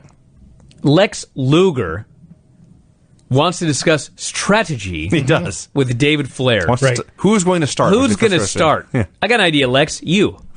And then don't tag out. You are a multi-time world champion. Your partner sucks. A Porsche arrives at the building. Everyone write down whatever time it is, wherever you are. Write down what time it is. Just think about a Porsche has just arrived at the building. Yes. I like where you're going with this, Vince. Piper has a bat. He's fighting off Russo's crew in the office until Hennig lays him out with a chair. The best thing on this show. Fucking Tank Abbott and Meng. I remember Tank Abbott coming back because he knifed a guy at a pay-per-view or something. Yeah, Big Al. Big Al. Tank Abbott and Meng. Are you kidding? Well, I was really excited until it went 1 minute and they both got blown up. It was the best 1 minute double count out ever. They did clubber each other. It was all it was 2 minutes of intense dirty boxing, and it was awesome. But you know what, Vinny? It was like nobody gave a shit in the crowd. I did. The only people that cared are you and me and the guys in the back. I'm the one I care about. The fans are just dead. Tank is totally fucking blown up. It is amazing. The whole point of bringing Tank Abbott in is that he has a name that he established elsewhere. So they do zero hype videos. None. They do zero teases. They do zero announcements. Tank Abbott just walks out like a guy. Yeah. So they had an intense brawl. It was very, very brief. That is for the best. And they got counted out and brawled to the back, and everyone booed. I'll acknowledge everyone booed when they both got counted out. Okay, remember the Porsche Yeah. that pulled up in the building and was parked? Right. We go back to it. Canyon has been sitting in the front seat of that Porsche for 20 minutes. Just sitting there. Well, he was in there with two ladies. No, they walked up. They were waiting for him. Oh, he was in okay. there with his lawyer or his agent or whoever Clarence Mason's That's even supposed to weirder. be. Now, that's why if you're in a limo, they're roomy, there's spacious, there's liquor. When you're hanging out on your Porsche, just sitting there for 20 minutes. So it's Champagne Canyon now. And he has Clarence Mason. He meets up with some women. He walks inside. And apparently he's a pimp. He's a Hollywood star. He's got money. yeah. He's The dressed- women flock He's to him. dressed like the Godfather. Well, when you're a star, you wear a hat with a feather in it. Yeah. I see. Whether you be a pimp or an actor. I got to get me a hat. Or a dandy. Or a dandy. This is right after Maybe it's macaroni in his hat. a Yankee Doodle. Yeah. This is right after Ready to Rumble, so he actually had been in Hollywood making a movie. Yeah. Do you guys realize that he was making Ready to Rumble? Yeah, we do. Yes. Okay, no one else Yeah, fucking nobody else did. did. No. This fucking guy just shows up out of Hollywood. Yeah. I don't think one time during the show did they mention Ready to Rumble. Nope. Or he was the... They did say he had been in Hollywood, but didn't say why. Yeah, he was Oliver Platt's stuntman. Yeah. Remember how fat Oliver Platt was? Yes. And this skinny guy's a stuntman? And he's like 6'5", and Yeah. I don't think Oliver Platt is. What the fuck? Well, Bart that- Sawyer. Oh! That was his lackey. Bart Sawyer? Yep, Bart Sawyer. It would make sense. Yep. Huh. Yep. I knew I recognized him. Yeah. I remember Bart having the spiky hair, but he'd grown out here in the late 90s. So, security tells Roddy Piper not to use a fire extinguisher. Meng and Tank are still brawling backstage, and they're still just throwing punches. And the announcer says, "This is the damnedest thing I've ever seen." And it's so damnedest, they just cut away in the middle of it. Yep. Instead of letting us keep watching it. No, it's not they're not the production crew. No, I know. They were very excited, but these other idiots cut away. Yeah, I'm mad at the guys who cut away. Revolution comes out to cut a promo against America. See, America's divided along racial, religious lines. It's good to know something's never changed. I have so many questions. So, Dean's cutting this promo, and he says, "We got heat." And Perry says, "Yeah, the guys in the back don't like us." And Dean says, "No, we got Harlem Heat." And Harlem Heat comes out. I bet they thought that was a really funny line. Of course they did. Harlem Heat and Midnight versus Dean Malenko, Perry Saturn, and Asia. I wrote Revolution wins. That's how into this fucking match I was. Did Okay. I miss anything? Yeah, you missed something huge. The screen goes black It's Midnight's for entrance. Midnight. Yeah. They come back on. Dean is on the ground, and Perry's on top of him, raining down punches. Yes. Nobody said a thing. No, and it led to nothing. Why did this happen? The only thing I can figure is that Saturn's new gimmick is that he's dumb. I think the gimmick is that, like, And so he thought Dean Malenko was like Stevie Ray. yeah, the lights went That's out, and kinda what I thought, too. Someone tapped him on the shoulder, and then they threw Malenko in there, and he turned around, and started pummeling the guy. Lights come back on, and it's Dean. If that was the thing, why didn't anybody say anything? Who gives a shit? Because they're not paying attention either. Shane was doing commentary. They're drinking. Shane's been doing commentary on every match. He's awesome. Let's see. Saturn wipes out Asia. Stevie Ray makes a horrendous comeback. Midnight hurts her knee, and Dean pins Stevie with a roll-up. A complete disaster, I noted. Mike Tenay interviews Lex and David. Luger's a level-headed one here. Says the injunction has been filed. Liz will be with him tonight, not Sting. Ah, Write that down. okay. So in the middle of this, they cut away, and Piper's just swinging a chair and screaming. I say they cut away. They pan over. He challenged somebody to a chairs match tonight. He did. A fucking chairs match. Wow, all I heard was random screaming sounds. Yep. The legendary chairs match of TLC fame actually stems back to Roddy Piper doing it on Nitro in something that some fucking writer as a kid probably thought was so cool, and they're doing this shit still today. Rhonda Singh wants Clarence Mason to be her agent. He says no. Chavo tries to sell her some stuff. And he does. Meng and Tank are just having the best fucking battle of all time in the back. They're up against one of those big steel doors, and they're throwing punches at the doors, just making this big noise. You can see the ripples in the door going up and down, and they're screaming and hollering and punching. It's the best thing ever. It's Godzilla and Kong backstage at Nitro, and it's awesome. It's just great. Paul Orndorff shows up, says hi to Mike Graham, says, "I'm here to meet the powers that be." Mike is sad to hear this, but says they're down there.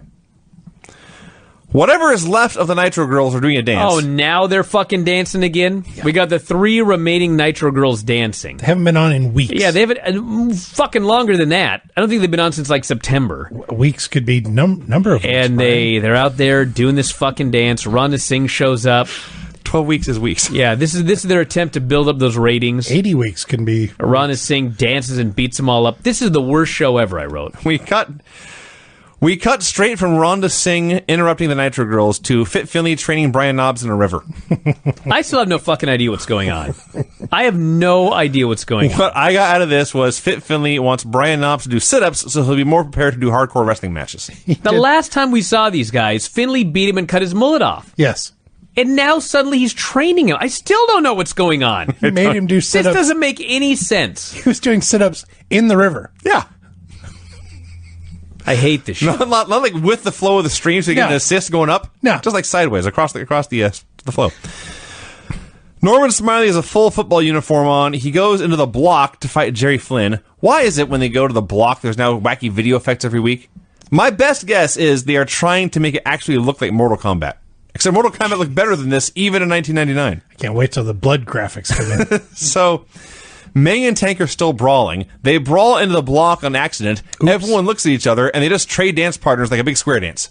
So Meng's brawling with Jerry Flynn, Tank. Tank is brawling with Jerry Flynn, and Meng just starts chasing Norman through the building. Orndorff meets with Russo. All right, this was great. So Russo says, I hear you were training midnight. And Paul Orndorff is very proud. Why? Yes, I did. Why? She's a great athlete. So Russo says, well, you're fired. And Paul Orndorff says, you're firing me because I did a good job training her? He says, I've been in this business 23 years. I've sold out more buildings than everybody else in this room. Kiss my ass, he says. Fucking Paul Orndorff was awesome. Yep. Mm-hmm. Wait till Then later. they beat his ass. They beat his ass. He was so good here. Yeah. Goldberg's watching TV backstage. Probably a very important episode of Ally McBeal he was Poor watching. fucker, I wrote, because they said he was watching Nitro. They flat out said he was watching the show. That's why he was never smiling.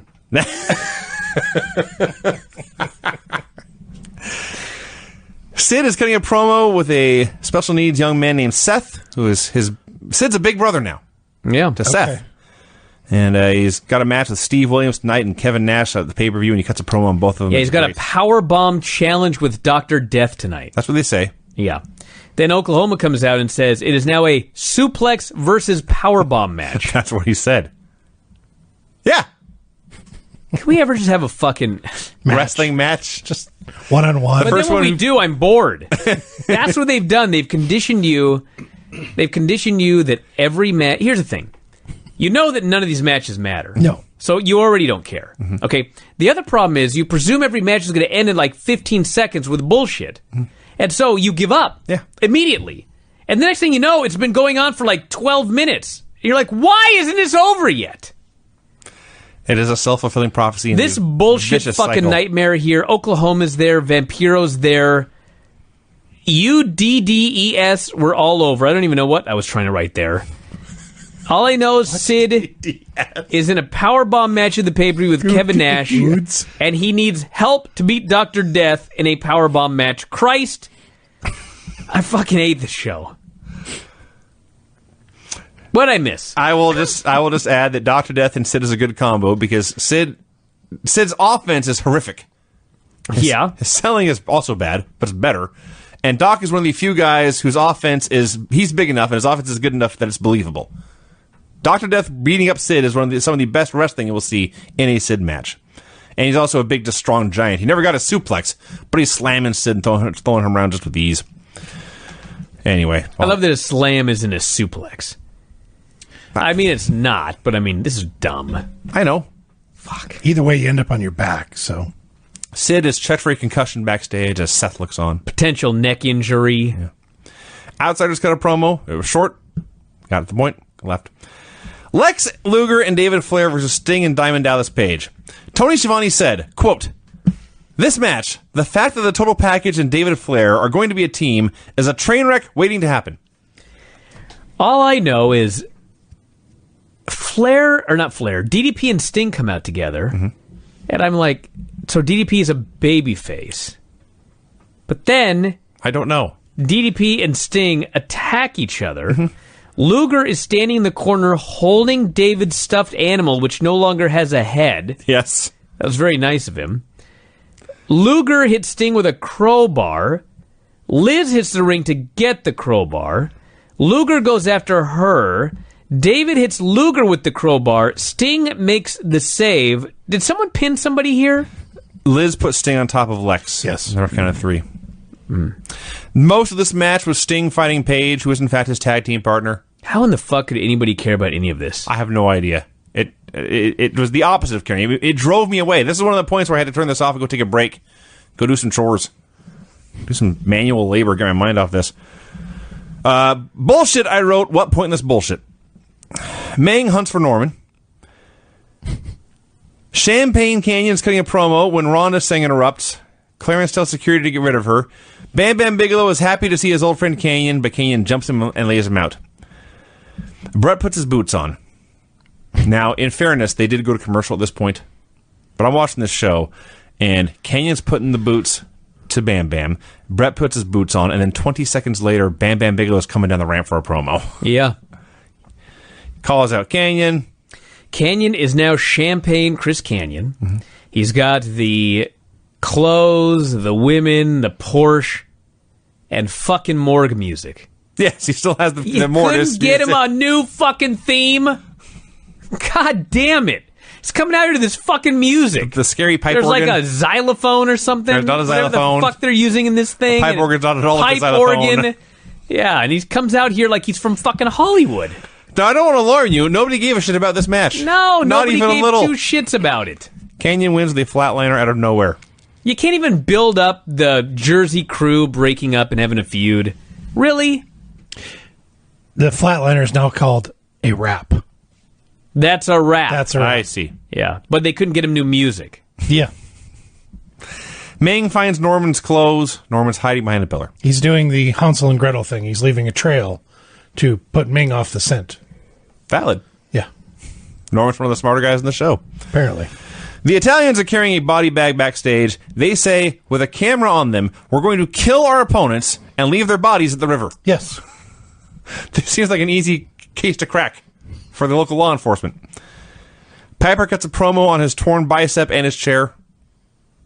Lash LaRue versus Big Vito in a body bag match. Lash LaRue, the local town hero. He was I over. literally zoned out. I'm trying so hard to pay attention to this match, and I just can't. It's not good.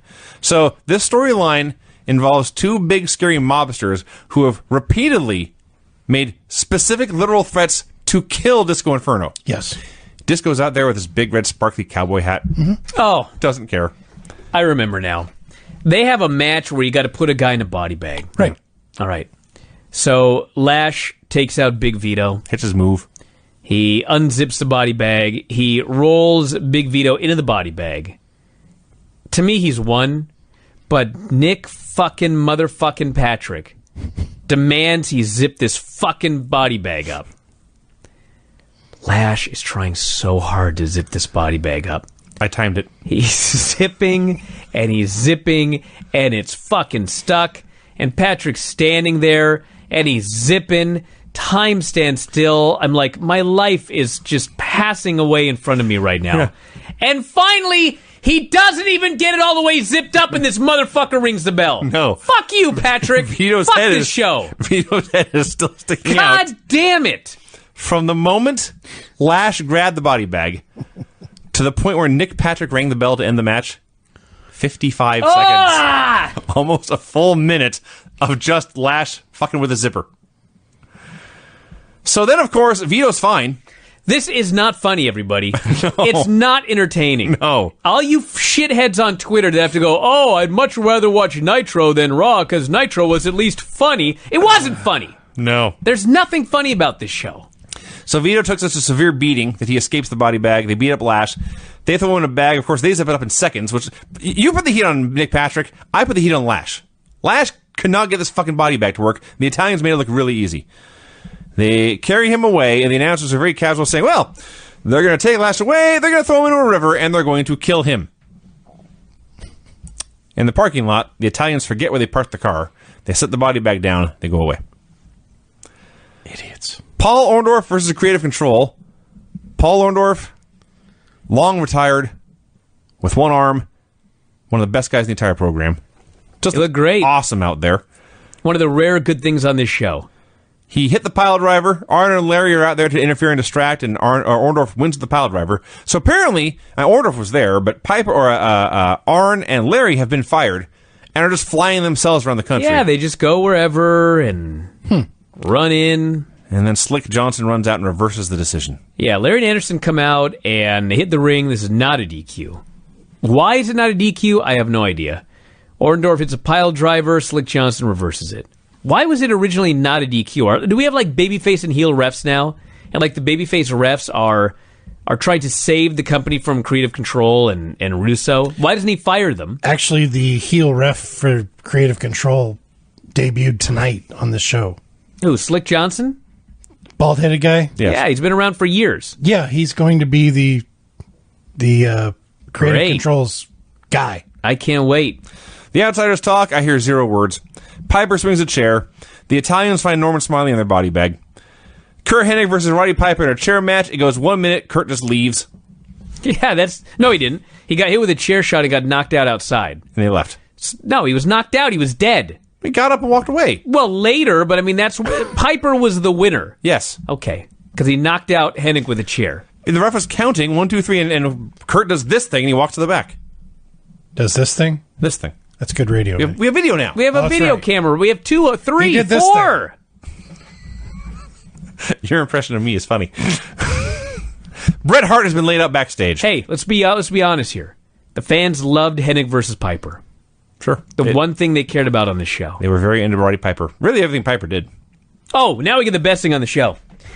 Today's backstage and he goes, "My God, Bret Hart's down. We need paramedics." The camera rushes around the corner. Bret's not ready. He's on his feet. That's right. As soon as the camera rushes around the corner, he leaps and lays on the couch.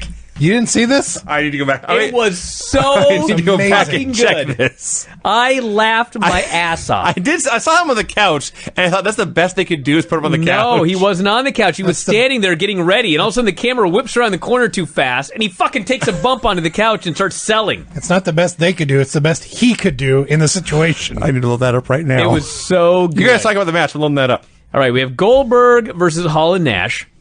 So there's no Bret Hart. Goldberg wrestles him for a while, and then Bret comes down to the ring. He hits the ring, runs wild on the heels, goes for the sharpshooter on Nash. Hall breaks it up. Hall goes after Nash. Goldberg sets up for the spear on Scott Hall. Apparently, Kevin Nash was supposed to hit Bret Hart with the belt, but he missed. Bret did not sell it. So, somehow, Bret just falls down holding his knee. Mm-hmm. Goldberg goes for the jackhammer, but as he's going for the jackhammer, the ref counts 3. Nash pins Bret. I have no idea why all 4 fucking men were legal. Okay, here's Tanae. Camera's turned the corner. There's Goldberg's a stand.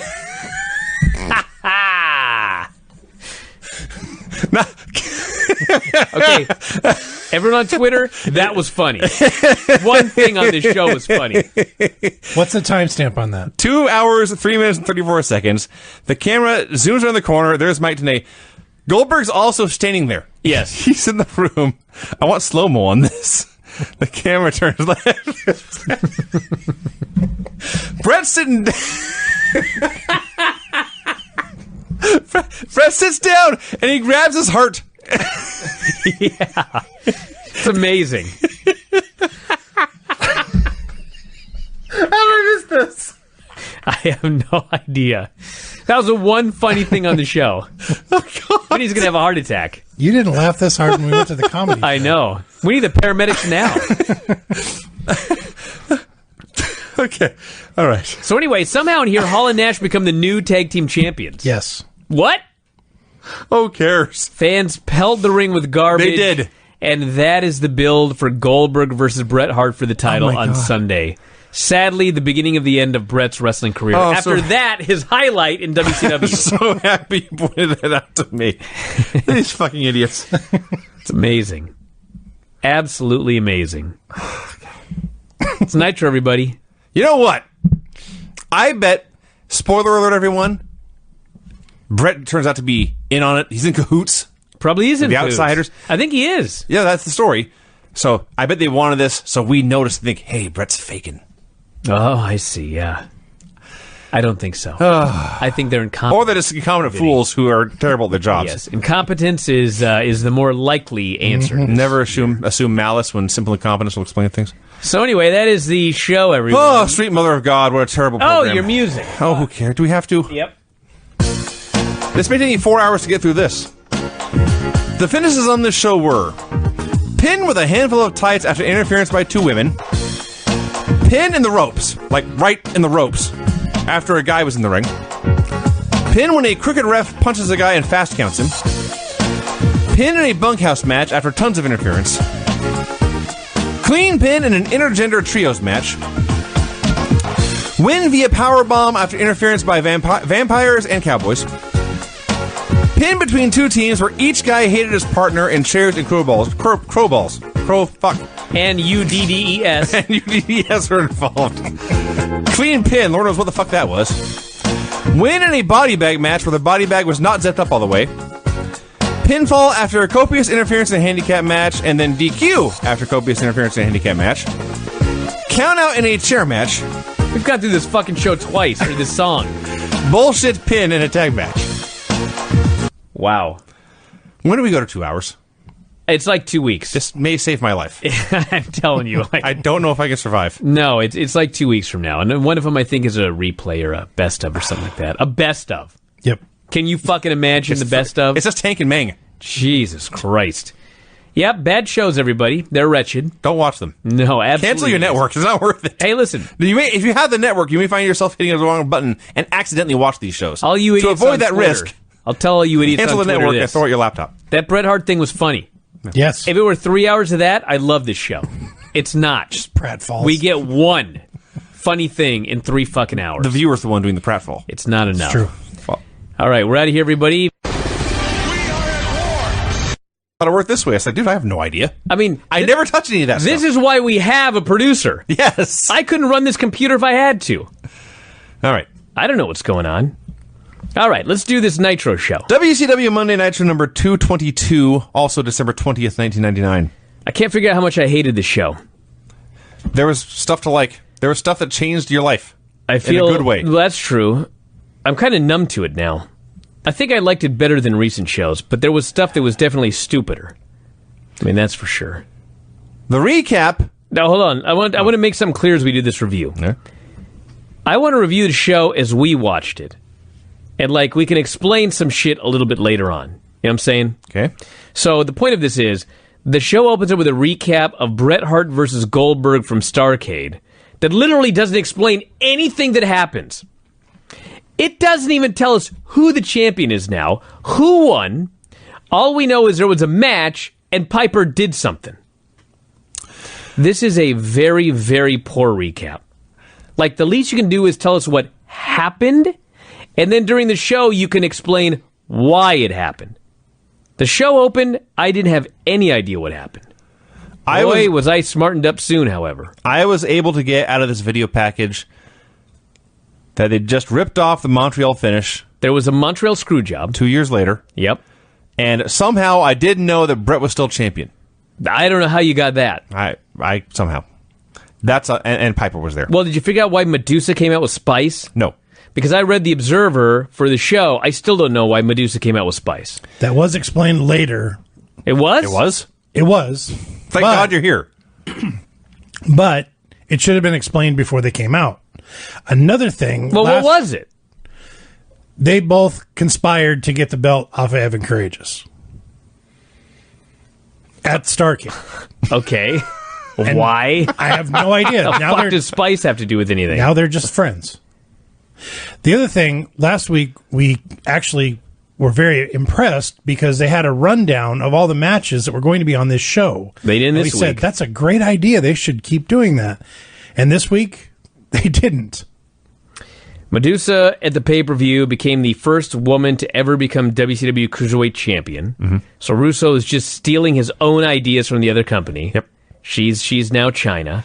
And how did she mark this occasion? How did she note the significance of her historic championship win? Was it wearing her belt to the ring, Vince? I was going to say her dialogue.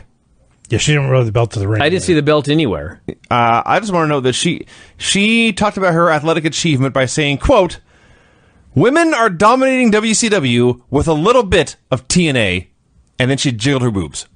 Yes. Women's evolution, baby. Yes. So Buzzkill is out there for whatever reason. She challenges into a match, and they fight. What a match. Medusa versus Buzzkill. Medusa is the first ever woman to win the Cruiserweight title. So how do they celebrate this fact? They put her in the ring with a total jobber named Buzzkill, who beats the holy hell out of her, and as the match won, but Spice has taken the referee. Yes. Are you absolutely kidding me? That really happened. Spice throws a chain in for Medusa, she knocks out Buzzkill, she Germans him, she pins him. This was supposed to be like landmark for women? Yeah. This was supposed to be like something that we're supposed to get behind her for? Yes. Dude. Tony promises a landmark Nitro. And then I wrote here, they run down the card. Well, they did mention that Bret Hart was WCW champion. Right. So we did get Maybe I went back and added that. Yeah, I think so. Russo's backstage. He tells his crew to be ready. That goof, Hugh Morris, is back. He books Curt Hennig versus Hugh Morris. He wants it to be Hugh Morris's last match, and he wants Roddy Piper brought to him. He wants Curt to end the career of Hugh Morris. Yes. Okay, just want you to remember that. Piper and his lackey show up. It's Piper, his lackey, and his child. Last week we thought this was Bart Sawyer. It is Bart Sawyer. Well, they used his real name. His name is Steve. Yes. Piper calls him Steve Yes. all over the show. But his real name is Steve. And All it's right. Bart Sawyer. I see. So he's there with his son, and they're getting out of the limo. It was like 9, And the first thing he says is, It's like 6. 6, whatever. "Did you go potty? Did your mom feed you?" I laughed. This is like one of those things. How That's real fucking dialogue. ironic. The week I potty trained Paisley, Roddy Piper gets out of the limo and goes, "Did you go potty?" You know how many times I've asked that question this week? Do you need to use the potty? Like 5,000 times. I've never heard it on a wrestling show in 30-something years. I believe you. And this is the week that I finally hear it for the first time. It's uncanny. So, Creative Control tells Piper to come see Russo. Piper tells Steve to watch his kid. And then he brings the kid with him anyway. Well, I don't know if Steve was there. Steve was like carrying his bags or something. I see. Because Piper goes, "I need to find someone to watch the kid." Mm-hmm. And Creative Control just goes, "Leave him there." Piper says, "Clearly you're not parents." And he takes his son with him. Yeah. What if he needs to potty? Curt Hennig versus Hugh Morris. Kurt's doing his entrance. And they cut backstage where the Scream Killer has apparently murdered Shane. Okay, seriously, was this really the Scream mask? Because it looked like the Predator mask. I didn't screen cap it. I saw a figure all in black with like a white ghostly It was supposed to be Scream, but anyway. They're doing this match, and a billionaire Ted comes out. Oh, God. Hugh Morris's dad, who's escaped, I guess, from I don't even know what. He's Hugh in a Morris gown. has a sick old father Yes. who he brought to the arena in his Why? hospital gown. Yeah. Or he escaped. Well, I'm not sure if he brought him or if he escaped. But he escaped. Hugh's so unconcerned, he just tells Dad, go back and wait for a few minutes. Sure, yeah. This goes on for like 5 minutes. Yeah, they can't just do the joke once. No. They got to do it multiple times because you're dumb. Just like on Raw. So eventually, after more time spent on the crazy old man in the wrestling match, Curt wins with the Hennigplex. Yeah. Yeah, I don't think he's going to end Hugh Morris's career with that Hennigplex. I mean, it might just be me. So Piper meets with Russo. They made some kind of deal. But now, Russo wants Piper to go tell the people that he sold out. Russo says, "I will never fess up to anything. You will take my heat." That is what he said. Does he know he's on camera on his own show? Well, the funny thing was, I guess that we're supposed to think that we can see this and that nobody else can. I don't know why. I have no idea why we were supposed to be thinking that. But point of this is, he says, "Piper, you got to take the heat from me. I'll never admit I was wrong." That was a good one. And then Piper goes into this soliloquy. Now, Before the key you here, begin- Vinny, the All key right. here is as he's doing the soliloquy, you can hear the fans reacting to everything that he says. So it's Yeah. patently obvious that everybody can hear Russo. As he says, you need to go out there and take the heat, because I'll never admit that I was wrong.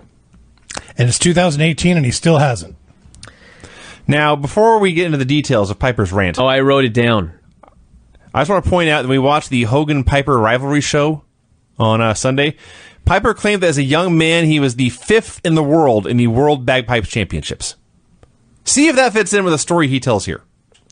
So Roddy Piper says he's going to shoot with Russo, the Smarks, and the Marks.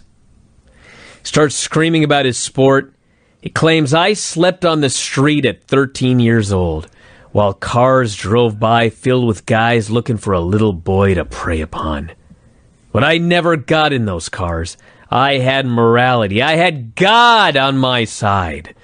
He claims he was the youngest wrestler ever at age 15. First off, I mean, whatever. He has 8,000 matches under his belt. He's the smartest of them all. Says, I set you up, Russo, you filthy-looking drag queen. Says, I love the fans. They saved my life. I've never sold out until I made a stupid deal with you. I'm going to go out there. I'm going to show my son how to be a man. Then I'm going to put him in the car. I'm going to turn up the heat. I'm like, what? It's cold out. Gonna microwave it? December. Gonna have 2 security guys out there, and then I'm gonna go shoot with Russo and his 2 condom-headed geeks. Everyone goes, ha ha, condom-headed geeks. What was he talking about there, by the way? They're bald. I know, but he shot on him again? Was there another promo I forgot? I guess there kind of was. But anyway, he had a lot of passion. I guess so. He's a weird dude. He's out of his goddamn mind. Yeah, but you know what? He was the most compelling character on this program. That's That's fair. not saying much. Then we go to Tony Schiavone. Tony Schiavone is here to explain the Montreal Screwjob. He says, for those of you that don't know, Who doesn't know? a couple of years ago, Bret Hart was screwed. Vince Russo, he says, was a writer under Vince McMahon. Remember when I said that Vince Russo was never the head writer? And he got so mad, and I hurt his feelings in this whole 9 yards. On this very goddamn show, the story is that he was under Vince McMahon. He says, many insiders claim Russo scripted the Montreal Screwjob finish that ruined Bret Hart's life. Who said that? No one. That is a load of horseshit. That is the biggest load of horseshit I've ever heard. He's taking credit for the Montreal Screwjob. Are you kidding me? I hope this was some storyline here, and he's not actually claiming that he came up with this idea. They recap the Screwjob at Starrcade, and, you know, I never even thought about it before, but do you realize that Bret Hart's WWF and his WCW career both ended with a Montreal Screwjob? Because Starrcade, he got booted in the head by Goldberg, Yeah. and that was the beginning and the end of his career. He's got like a week left. Mm-hmm. This poor fucking guy. Dude. Yeah. Can you imagine? And he got his career-ending concussion in that piece of shit match. Yeah. Fuck. So this is filled with as many possible mentions of the words WWF, Vince McMahon, Vince Russo, scripted the finish, which, yeah. Every time people go, man, Bret was so bitter. Or when Bret himself goes, I'm not bitter anymore. It's like, this guy deserves to be bitter. So If ever there was someone who deserved to be bitter, it's Bret Hart. What a hand he was dealt. So in what seriously may have been the most jaw-dropping moment of the Russo era on Nitro yet, they explain what the Montreal Screwjob was, how it was Vince Russo's fault. Then they show more pictures from Starrcade. They say last night was another Montreal Screwjob. Roddy Piper came out and said Goldberg quit when he didn't. And they're showing replays, and at the same time, they want you, the viewer at home, to pay money to buy the replay to watch it. Yeah. They think knowing that there's a screwjob at the end is a selling point that will entice you to pay cash. Do you know, To watch the Vinny, show. that later in this show, as Chris Benoit and Jeff Jarrett are on the way to the ring to have a ladder match, we are told to buy the replay to see them in a ladder match. That happened. I think I was told. I think I didn't recognize how absurd that was. Oh, I did. Yeah. Oh God! Kevin Nash comes out in street clothes. Oh, man, another shoot promo. Looking like a giant Another fan. good one. So he says, wrestling is like no other business in the world. I'll say. And I think, you know what? He's right. He's right about that. But then he says, this is why it's unlike any other business in the world. You work 12 months out of the year. Wait a I'm second. like, well, that sounds like any fucking business. That's the same. Says the veterans spell out the code of conduct of the job. Again, same. That sounds like a business. One of the codes, he says, in this business, a rarity, the boys never screw the boys. Man, that's unique to wrestling. Kevin Nash is describing a construction site right now. He says, what you see week in and week out is one thing. Behind the curtain, it's a different story. You got the boys, and you got the office. Very different from any other business. There's the workers, and there's management. Are you aware of this? The office, he says, here in wrestling, it's all about the money. It's all about trying to make a profit. Again. But the wrestlers, he says, they give their bodies every night. And I'm like, you're saying this, Kevin Nash? He says the office takes, they take. And the office, to be frank, they don't give a shit about us. We have no benefits, no retirement, no disability. They don't even, he says, pay our Social Security. You're an independent contractor. You signed the fucking contract. What are you talking about? He says if the office can find a way to screw the boys to make $1, they'll do it. They don't give a damn about Goldberg. I don't give a damn about Goldberg. But what happened at Starrcade was bullshit. He said shit about 15 times in this promo. Yep. It's like they're trying to be edgy. So everyone's saying shit a lot. The show did a fucking terrible rating despite all the times everyone said shit, I might add. Brett broke the code. He screwed one of the boys. Brett is nothing, he says, but, quote, a piece of shit. And he leaves. Whew. Some heavy words from veteran Kevin Nash. Then they go to creative control and they go, Nash is the biggest politician in the locker room. He doesn't give a shit about anybody. I'm like, what am I watching? I don't know. What in the fuck is this show? Dude. That's... Then, I may have to start taking my clothes off. This goes directly into Tank Abbott versus Jerry Flynn, okay? Tank Abbott and Jerry Flynn. The recently married Tank. Guess what happens when they get in the ring?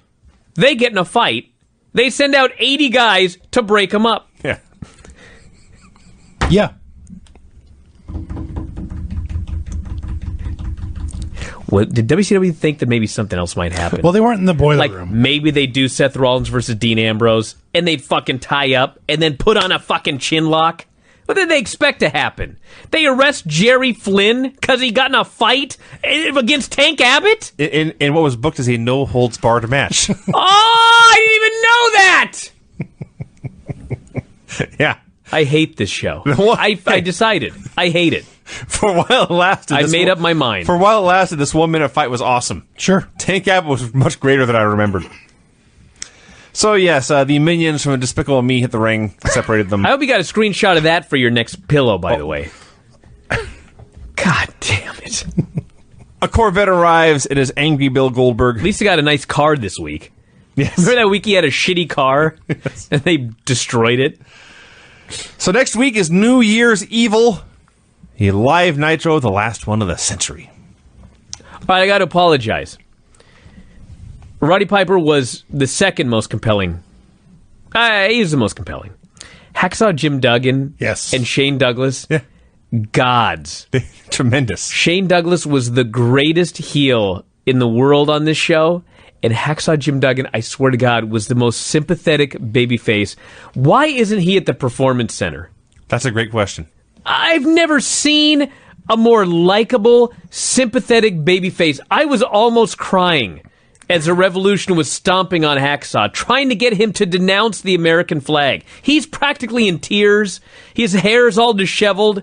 He's got his Shawn Michaels face on. He's just looking so sad. Bottom lip poking out.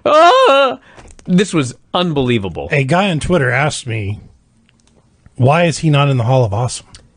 He is now.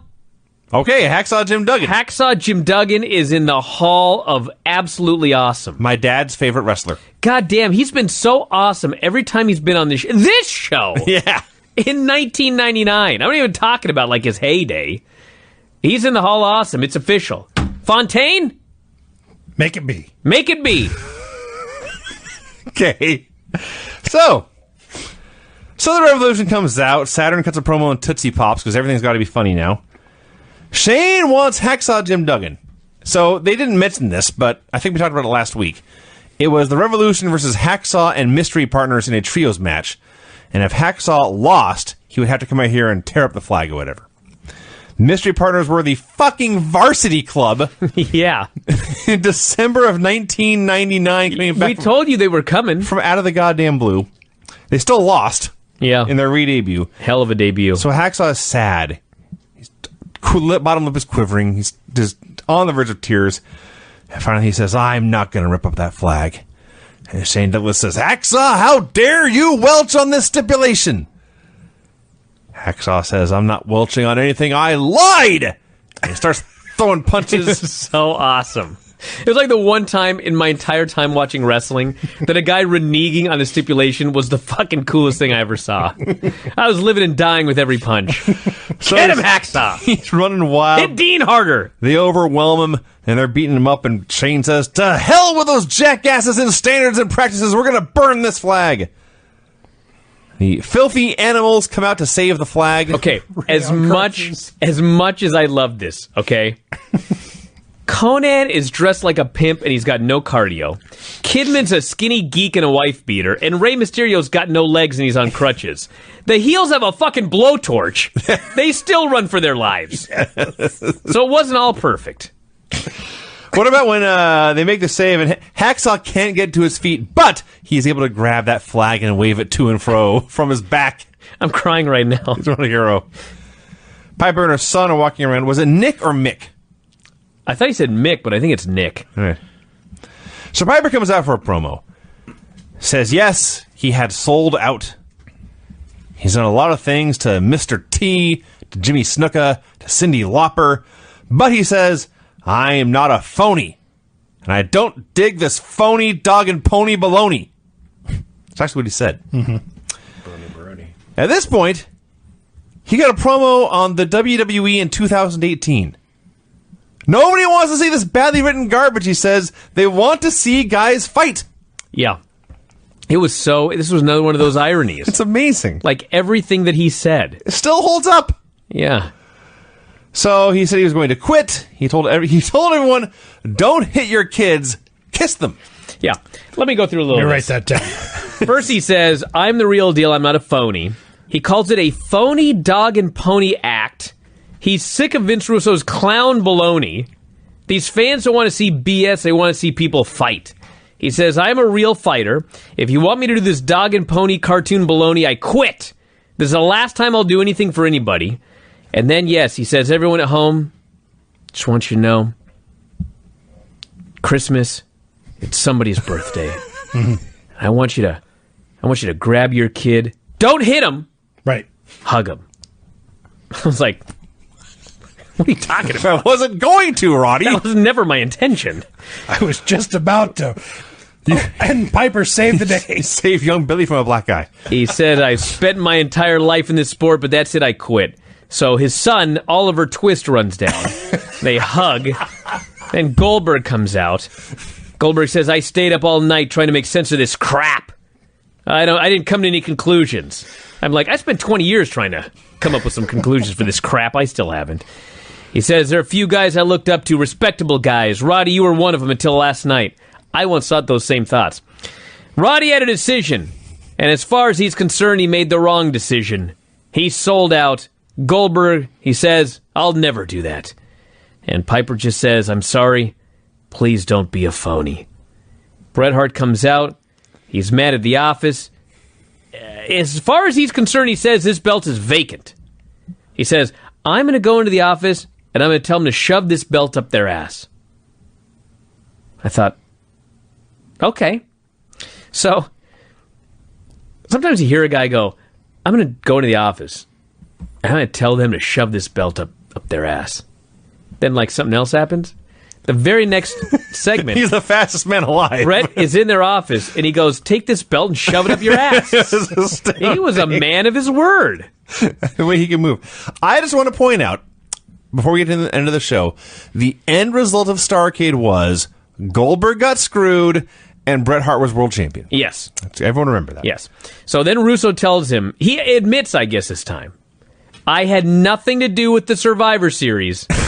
I was trying to make it up to you last night. I'll always make sure to mention Survivor Series, WWE, Vince McMahon. Well, the point is, like, here he's admitting, I didn't come up with the finish. Okay, if he didn't come up with the finish of Survivor Series, why did he have to make it up to him? Well, he felt bad for the guy.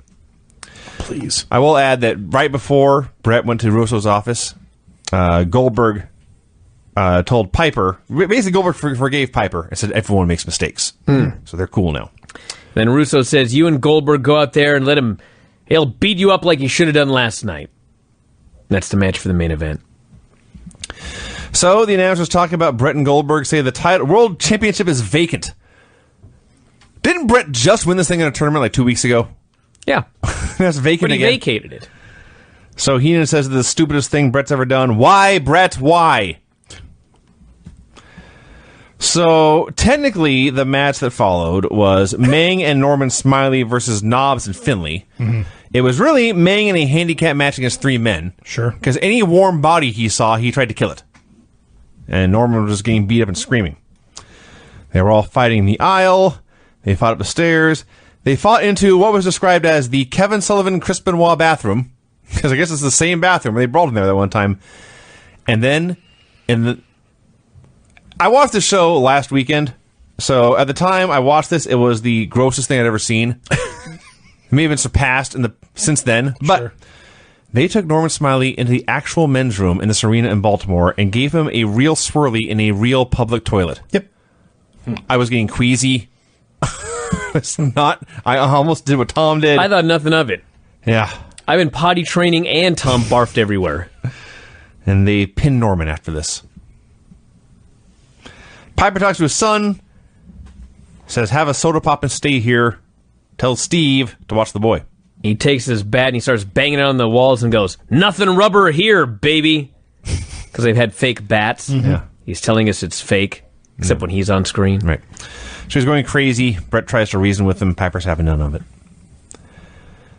Evan Courageous versus the fucking Maestro. You know what, Vinny? I never thought much of the Maestro, but he was not a bad worker. It's not that. He had a totally fine match with Evan Courageous. He's a perfectly fine low-card comedy guy. That's all dandy.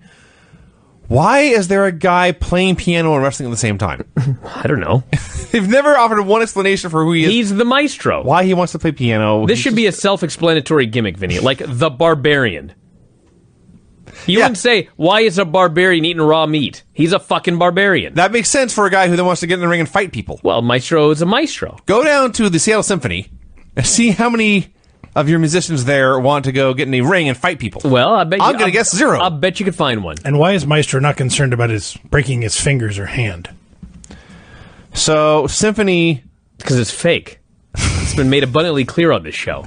It's a dog and pony show. You know, you got me there, bro. So, Evan Courageous is the other guy, if I hadn't mentioned that. Symphony puts the moves on him. He throws her down, but he does at least feel bad about it, which puts him up above the level of most wrestlers in 1999. And Maestro hits a knee to the back and wins. Yeah, V-trigger. Yeah. Basically what? Maestro hit a damn V-trigger in 1999. It didn't look as good, but you're right. That's what it was. On paper, the same move. Okay. Russo's been around for like a month, right? Oh, my God. We have seen people dragged into his office. We have seen people, want to leave and Vinny, told not to. we have been told, guard the door. Yes. We have seen a match that takes place in the office where the first person to leave the office wins. Yes. Right. Roddy Piper comes through with his bat. He levels the office. It's just a set. It's Yes. been a fake office this entire time. Yes. What is this show? It is an acid trip. Yes. I've never been on one. Usually- I can only presume. Usually I am a fan of absurdist and ridiculous. This is beyond humor. absurd, Vinny. This is just blatantly self-contradictory. This whole show is just one giant oxymoron. So Piper is knocking down the set Booked by a moron, and furniture. which is an oxymoron. He starts whacking the camera or whatever with his bat, and he's just shouting the names of dead wrestlers. I loved you, Owen. Adrian Adonis. Adrian Adonis, Gorilla Monsoon. Owen Hart. Chavo Guerrero tries to sell a book to Evan. How to pick up chicks. Is this fucking Chavo thing going anywhere? No, of course Does he not. just sell shit until Nitro goes off the air? I think Ziggler's brother wrote that book, by the way. So Evan beats Chavo's ass. Things going great for Chavo these days. Champagne Canyon cuts a promo. He still has his morgue music. Yep. It's been weeks now. He's California, Hollywood Canyon or whatever. He's got fucking morgue music. Yeah. Oh, so he takes credit for blowing up the Triad, says he beat up Bigelow and Page. Now he's going to beat them both up at once. So it's a three-way. Kanyon versus Page versus Bigelow. I was trying to figure out why Page and Bigelow had heat. It turns out they didn't. They both hate Kanyon. This is the opportunity to both beat him up. So the psychology was bass-ackwards. But it was funny. Watch them take turns. All I know is when the bell rang and they did a triple lockup, I was so disgusted. Then I realized I was watching Nitro. It is one of the less goofy things on this show. Yeah. So, yeah. So Clarence Mason, whose name is Mr. Biggs, I think he had laryngitis, but they put him on the mic anyway. Yeah, great idea. So he's rasping. I can't understand a word he's saying. So let's cut to the chase. Yeah. Kanyon hits Bigelow with a champagne bottle. Of course, it's a real one. He busts his head open hard way, nearly kills him. You realize that this is the same week that Goldberg nearly cut his own arm off, punching a hole through a limo window. And right around this time, Brett speeds out of the building in a car that he has to drive as the stuntman, and he fucking spins out on the ice like you did the other day and almost kills himself. Yeah, actually. Like, I mean this in the nicest way possible. Russo did not appear to give a shit about anybody. No. Like, dude, these are human beings. Yeah. What the fuck's this guy hitting a guy with a real fucking bottle for? I don't know. Why is Goldberg punching through a fucking glass window? Why is Dallas Page jumping out of the ring, kissing a random fan at ringside, and it's not Kimberly Page, and nobody says anything about it? Yeah, don't... Brian, all your points are very valid. But as far as what happens in this match, is a three-way where Page takes the time to lay out Kanyon, turn on Bam Bam, hit a diamond cutter. He's got the match won. He starts to leave. He goes back to kiss somebody. Yeah. And then he leaves for real. Yep. What the hell did you even lock up in a triple lockup? Why did you come out? Yeah. Why did you do this match? What was the point of any of this? And then, as noted, Kanyon busted a real bottle over Bam Bam's head and pinned his bloody tattooed flames and pinned him. Backstage, Kevin Nash walks. We're alerted that Liz hit Sting with a baseball bat and broke his head. Because Sting is a fucking moron. Here's the whole way it went down. Sting knew that Liz was going to screw him at the pay-per-view, so he switched her mace with silly string. So when she went to mace him, she silly stringed him. Yeah, then she hit him in the back of the head with a baseball bat, Yes. and she still screwed him in the end. Yes. So everyone's stupid. No, only him. He's stupid. Kevin Nash versus Creative Control. I'm running out of steam. Handicap match. Everyone remember this. Kevin Nash and Creative Control hate each other. Oh my god, we got so much left. They have this big fight. Creative Control is still the tag champs a week later. I was legit surprised. Oh, I totally forgot this. Fucking forgot this. There's no ref in this match. Right. It's a fight. It's Creative Control versus Kevin Nash in a fight that just happens to be in the ring. But Creative Control, noble sportsmen that they are tagging in and out. Yeah. I completely forgot about that until right now. That's more infuriating than a falls count anywhere match the guy gets counted out. It may actually be. Yeah. It may actually be worse. Just because that defied logic. This is just outright stupid. This show sucks, I wrote. No finish. I remember earlier. No shit. No earlier ref. Earlier in Nitro, we couldn't see Jerry Flynn and Tank Abbott go at it. They had to send guys in. Yes. But this is okay. Yes. What are we doing? I don't know. What are we... Let's at least talk about Jarrett and Benoit in a ladder match. I move on. I do want to add, right before that, Scott Hall last night was supposed to wrestle Benoit in the ladder match, but he could not because he was injured. Right. So he comes out here on crutches, but then he's fine and uses the crutches as weapons. Yes. No one mentions he faked an injury to get out of this ladder match. Right. Yes. Okay. Lex and Liz moxing in the rafters. Benoit walks, and now we have this ladder match. Finally. Mm-hmm. You know what's funny is as I'm watching this match, I remembered every single move for move in this match, up until when Benoit starts climbing the ladder and it breaks. Yeah, well, That must have been when I hit rewind. Yeah, and I watched the first part again. Yes. Over and over and over and over and over They again. didn't booby trap the ladder. They didn't sabotage the Who ladder. gives a shit about this gimmick ladder? They gimmicked the ladder. The wrestling in this match was so awesome. Benoit was so good at his job. He gave this man the most profound beating. I will never forget Bryan and I sitting on his couch in December of 99.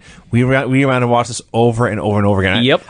When it happened here, I knew it was this match, and I said, I knew the 4 spots. Chop. Yep. Whip into the chair. Yep. Hit him with a chair. Yep. Suplex onto the chair. Yep. And you know what? How many times have we remembered something that's great and gone back to watch it? It didn't hold up. This held up. This fucking held up. Yep. This was amazing. You've never seen a guy give a guy a worse beating in like a gimmick match, but he didn't actually hurt the guy at all. Right. He made it look like this was the most violent ladder match I've ever seen. I expected Jarrett's It was arms a and head to fall chop, off. a suplex, a chair shot, and a whip into the turnbuckle and a whip into the buckle. where he took his own bump. Yes. Dude. Just amazing. So Benoit gets a ladder, goes to climb it, all the rungs break. Somebody has gimmicked the ladder, they say. And then Benoit gets kabonged, as we are now in the great era of watching Chris Benoit take shots to the head. That's fantastic. Jarrett gets a shoot ladder, and he wins. Gene accuses Jarrett of gimmicking the ladder. Jarrett says what happened to Starkey was bullshit. And then Hennig interrupts, says you need to go to Russo's limo. Sid versus the damn wall. This actually happened. Yeah, it was horrible. The best part of this, There wasn't one. they're brawling outside. Sid grabs a water bottle off the desk, and he clonks Wall in the head with it. There's a big splash of water. And Tony Schiavone says, Sid Vicious nails him with a bottle of water. The only good thing about this was, and there was one good thing, but it was after the match, so I don't feel I'm wrong. Berlin interviews for the lame DQ. Sid takes one look at Berlin, and he does a Hulk Hogan. He points right at him, and Alex Wright sells it, and then Sid powerbombs the shit out of him. He actually did. I loved it. Sid and the Wall shook hands, Yeah, great. forming a horrible union. Jarrett gets news that it's gonna happen tonight. Russo couldn't tell him it's bigger than both of them. Tony Marinara talks to his dad, who's there this week. Chuck Zito. Oh, how about that? Yeah. They have Disco, calls Disco Glenn. There's some horrible buzzing going on in this segment. Dude, it is horrible, but like they're asking Disco, like, why do you keep running? Why do you keep fighting the guys? Disco says, and I quote, they tried to put me in a body bag. What was I supposed to do? He's not wrong. No. Fair point, Clint. Boss says, I like you, but you're pissing me off. I'm going to give you 2 choices. Here are the 2 choices. Yeah. You can join the family and do what you're told, or die. Join the family. And I guess That's what he said. I guess Disco gets a week to think about it because they cut away. We never got the. Why does it need to think? I want to know, why do they want Disco in the family? Hell if I know. What does Disco have to offer? Well, if you've watched the skits, everything. That's true. He's outsmarted the other 2 idiots at every turn. That's true. I guess that's He'd true. be the brains of the He would operation. be the best man in the crew. All right. Brett is stretching. Goldberg is putting gloves on.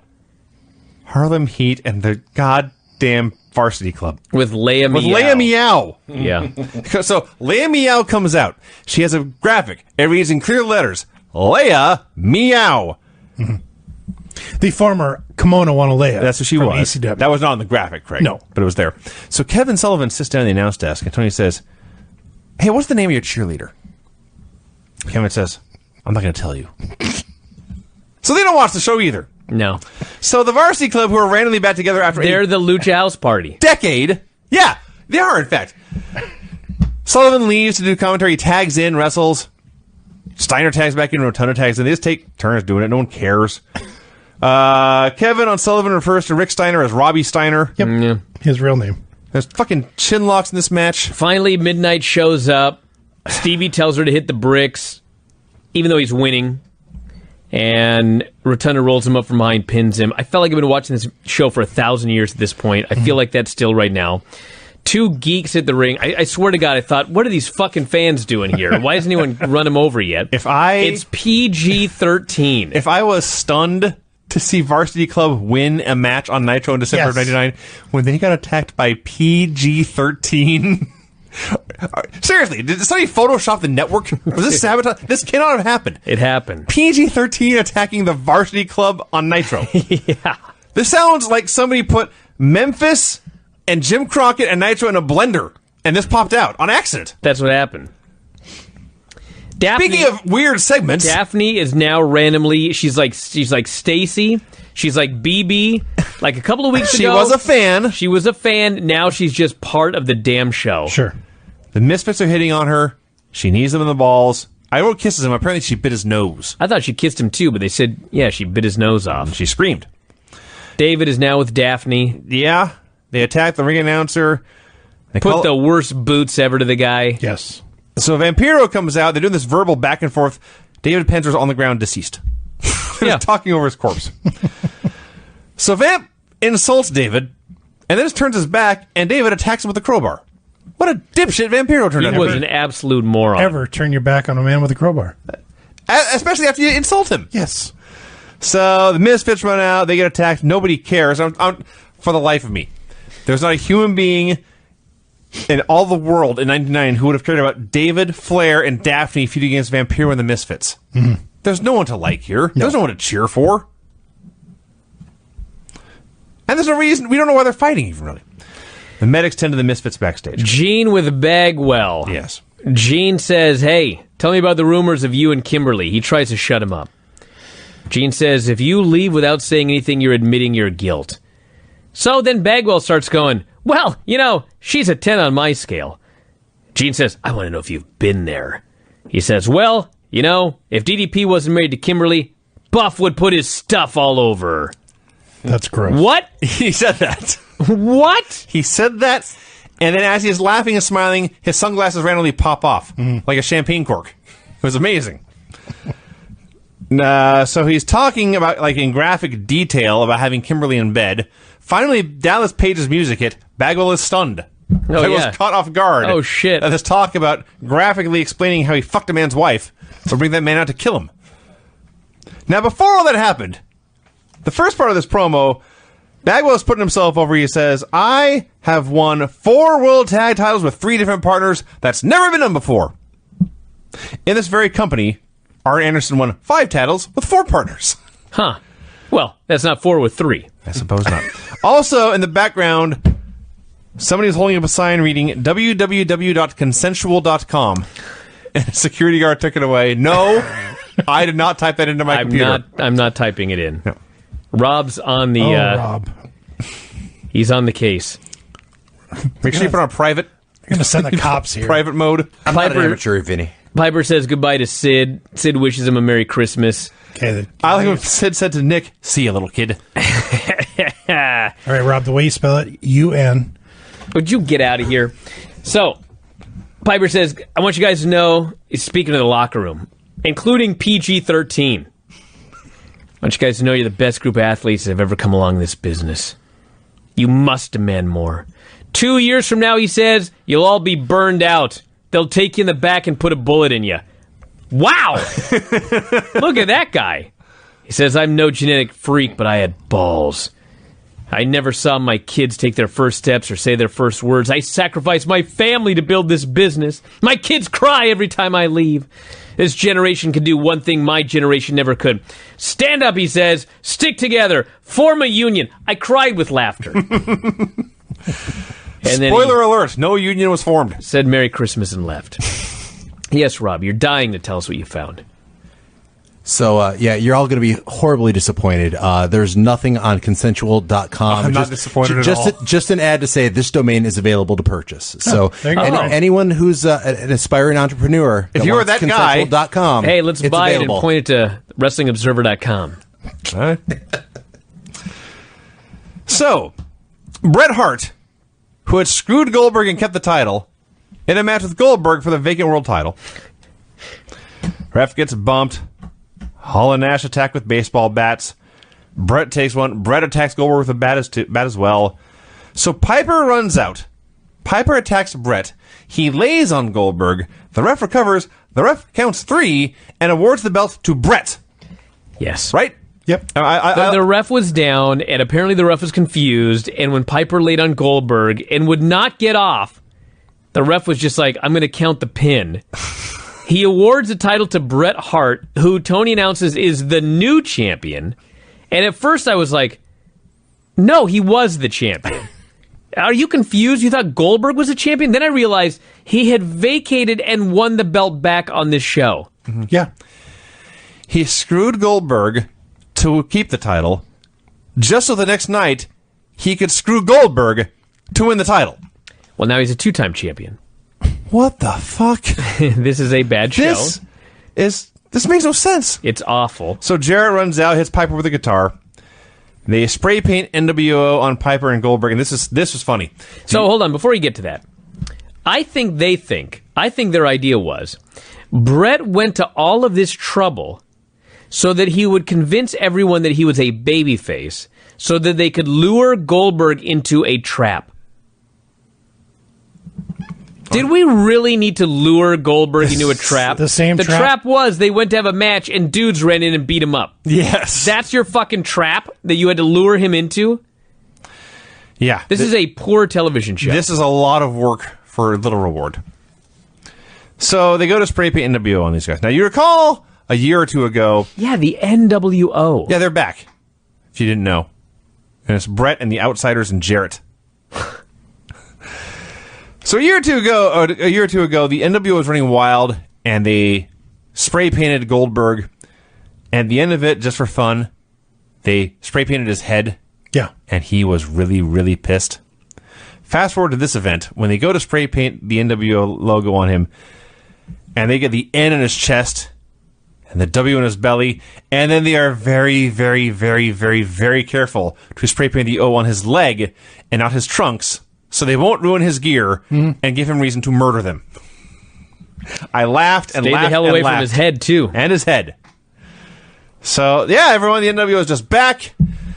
The band is back together. They play the NWO music. This whole fucking thing was a scheme put together over the past, if you go back 2 months, it goes back to the Outsiders. The Outsiders trying to interfere when Brett won the title in the first place. Why, when Brett won the title in the first place, didn't they just say, hey, we're the NWO now? Why was it a secret? Because he had to do a swerve. And the epitome of WCW in 99, Brett picks up the mic to say something to the crowd, and the mic doesn't work. So, I mean, I want to mention we should not gloss over the fact that somebody asked me a couple of days ago, are you sure that Brett got that concussion at Starrcade because he wrestled on Raw? Right. Or on Nitro. Yeah. Yeah, that's the point. Yeah. He got concussed at Starrcade, then he wrestled the next night, then he does a bunch of house show matches. I was on the planes. He starts doing hardcore matches with Terry Funk. And yes, by the way, any moment now, Terry Funk is back. I think he shows up next week or something like that. So yeah, this was the beginning of that. And if you watch this show, Brett got his promo out, but he doesn't look good in that main event. No. He looks messed up. Because he was messed up.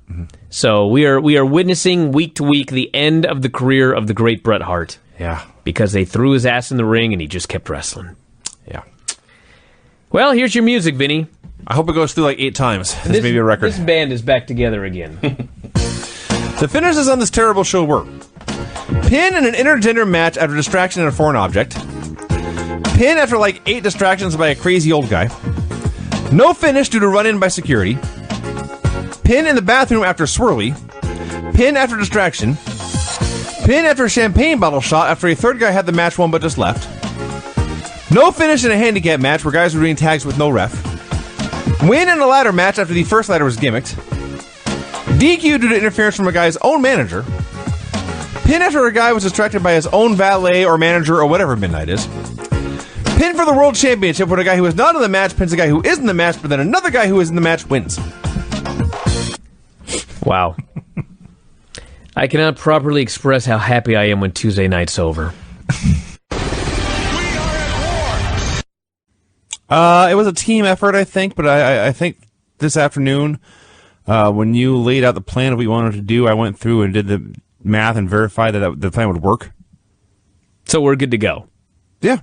And this, I was alerted, was the final ever 3-hour Nitro. Yeah. That's wonderful news. It is. It was a horrible show. It is. A wretched, wretched show. I couldn't actually even understand half the show. So I guess in some ways it wasn't as bad as usual because I just didn't know what the hell was going on. Maybe that makes it worse. I'm not sure. But I think somebody said that they expected this to be the worst Nitro that we'd ever seen, and I don't think I could go that far. Maybe I'm wrong. I was just mostly bored, but let's get into it and see. So we have WCW Monday Nitro number 223, December 27th, 1999. Now, you mentioned this was the last 3-hour Nitro, but In fact, there's a disclaimer saying there were technical difficulties. It'll be presented in the fullest possible form, and then it comes up as just slightly under 2 hours. That's right. It was like an hour and 55 minutes. Yeah. Which means that it was about 20 minutes shorter than your usual 3-hour Nitro. Right. And I guess our good friend Lance has already taken a look at next week's Nitro. And next week's Nitro is 1 hour and 35 minutes long. Oh, that sounds wonderful. Oh, it's going to be the best. I cannot wait. I shed a tear. I think Lance might have shed a tear. I think we'll all shed a tear losing an hour of this wretched show. But yeah, technical difficulties. I don't know what they cut out. There was a deal with 3 count that just kind of it's like it was joined in progress. Yes. I didn't talk about it now. 3 count debuted in the show. Was it this show or was it on Thunder? Well, they made their Nitro debut on this show. I can tell you that much. Well, yes, that they did. And apparently the song they danced to, while it was not copyrighted music, it was, let's see if I can find the tweet right away. Someone let me know. It was very close to a blatant ripoff of a popular song, and they figured better safe than sorry and just skip ahead. Well, there you go. Yeah. All right, so to catch up on everything, we had clips from Thunder where Goldberg smashed his arm through a car window and busted it all to hell. He shredded a tendon. He needed surgery, and they claimed that he would be back at some point. And at the time, there were varying, I guess, they claimed maybe 4 weeks. Other people claimed it would be like 3 months. But anyway, he practically tore his arm off. Now, last week on this show, I went on this big tirade about Russo not giving a shit about anybody because we had a bottle smashed over somebody's head, and we had Goldberg smashing his arm through a car window, and we had Bret Hart speeding out of control on an icy ice rink or whatever. It was actually just the ground, but it was icy, and I don't know what the hell he's doing driving the car. And apparently Russo was very upset about this accusation that he didn't care about anybody. And his claim is that it was a sugar bottle that was used. Okay? Now listen, I'm not going to call Vince Russo a liar, all right? I wasn't there. This is all I know. First off, when he smashed the bottle over Bam Bam Bigelow's head last week, it sure as shit sounded like a real bottle to me. That's number one. Number two, Bam Bam Bigelow's head was busted open immediately. Bleeding everywhere. Yes. Now, I guess Russo's claiming that, hey, you can get cut open with a sugar bottle. All right? Now, I don't know if that's true. I did a lot of Googling on this subject, and all I heard was that these sugar bottles are very, very, very fragile. Like when you can order sugar bottles. I think you can even order them off Amazon. And the company basically says, your bottles may arrive destroyed because they're very, very fragile. All right? So last week, Canyon's wielding this bottle. He's holding it by the neck of the bottle. All right? This is not like a fake beer bottle. It was a fake champagne bottle. He's holding it by the neck. He's swinging it around with liquid in it. All right? I'm very skeptical that a sugar bottle is going to survive holding onto it by the neck and swinging it around while liquid's flying everywhere. Not to mention busting somebody open hard way when you hit him over the head with it. All right? So that's all I'm saying here. That's his side of the story. I will just add that on the concept of wrestlers using real glass in items, we're also talking about here, Goldberg put his hand through a real car window. Exactly. So they as a company have lost the benefit of the doubt. Yes, if you're going to be using sugar bottles, why aren't you using sugar glass? Why aren't you putting sugar glass in the windows of a limousine? For those of you who don't remember what happened, Goldberg, I guess they gave him like some metal gimmick that he was going to hold in his hand. So when he hit the window, like the metal gimmick was going to break the window. And I guess at some point, like he dropped the metal gimmick, and so he used his hand to actually smash through the window. But whether you give the guy a gimmick in his hand or not, why is Goldberg smashing through a legitimate glass window? That's a great question. Seriously, that's completely insane.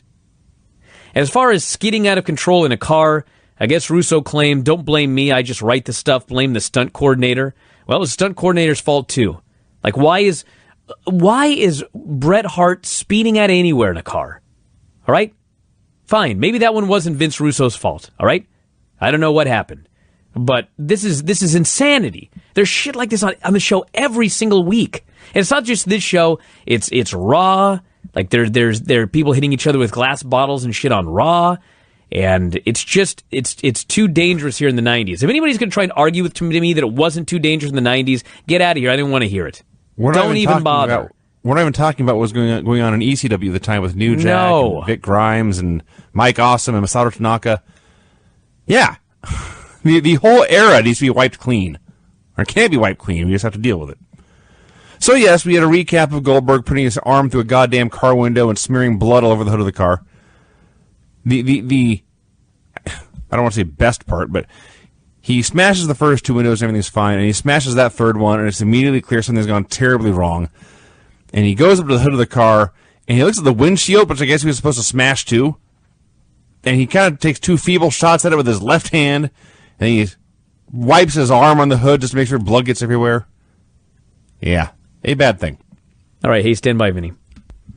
All right, we're back, everybody. I fixed Vinny's mic. We had some complaints last time that when Vinny got agitated, it sounded horrible, so we've fixed everything. We should be good to go. Let's go, Vinny. So here on Nitro to start, Bret Hart, Kevin Nash, and Jeff Jarrett are walking backstage.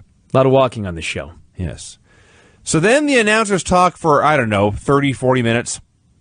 They're just at this desk with a one camera shot on them and never changes. They just talk and talk and talk. So, the news they have to discuss. Goldberg has shredded a tendon in his arm, but he should return. Nobody has seen Scott Hall since Goldberg beat him up on Thunder. He did not show up at the pay-per-view. I guess it was a pay-per-view. He did not show up, today. So, Executive Vice President of WCW, Bill Bush, has had enough of the direction of the powers that be, Vince Russo and Ed Ferrara.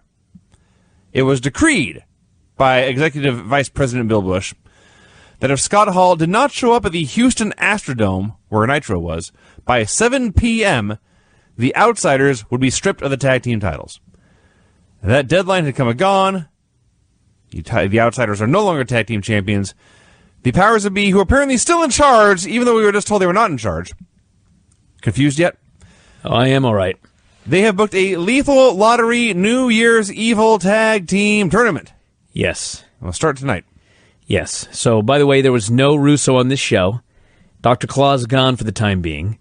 And, yes, we're doing a Lethal Lottery. It's one of those things where, I guess when Russo was growing up, he thought the Lethal Lottery was really cool, but it sucked.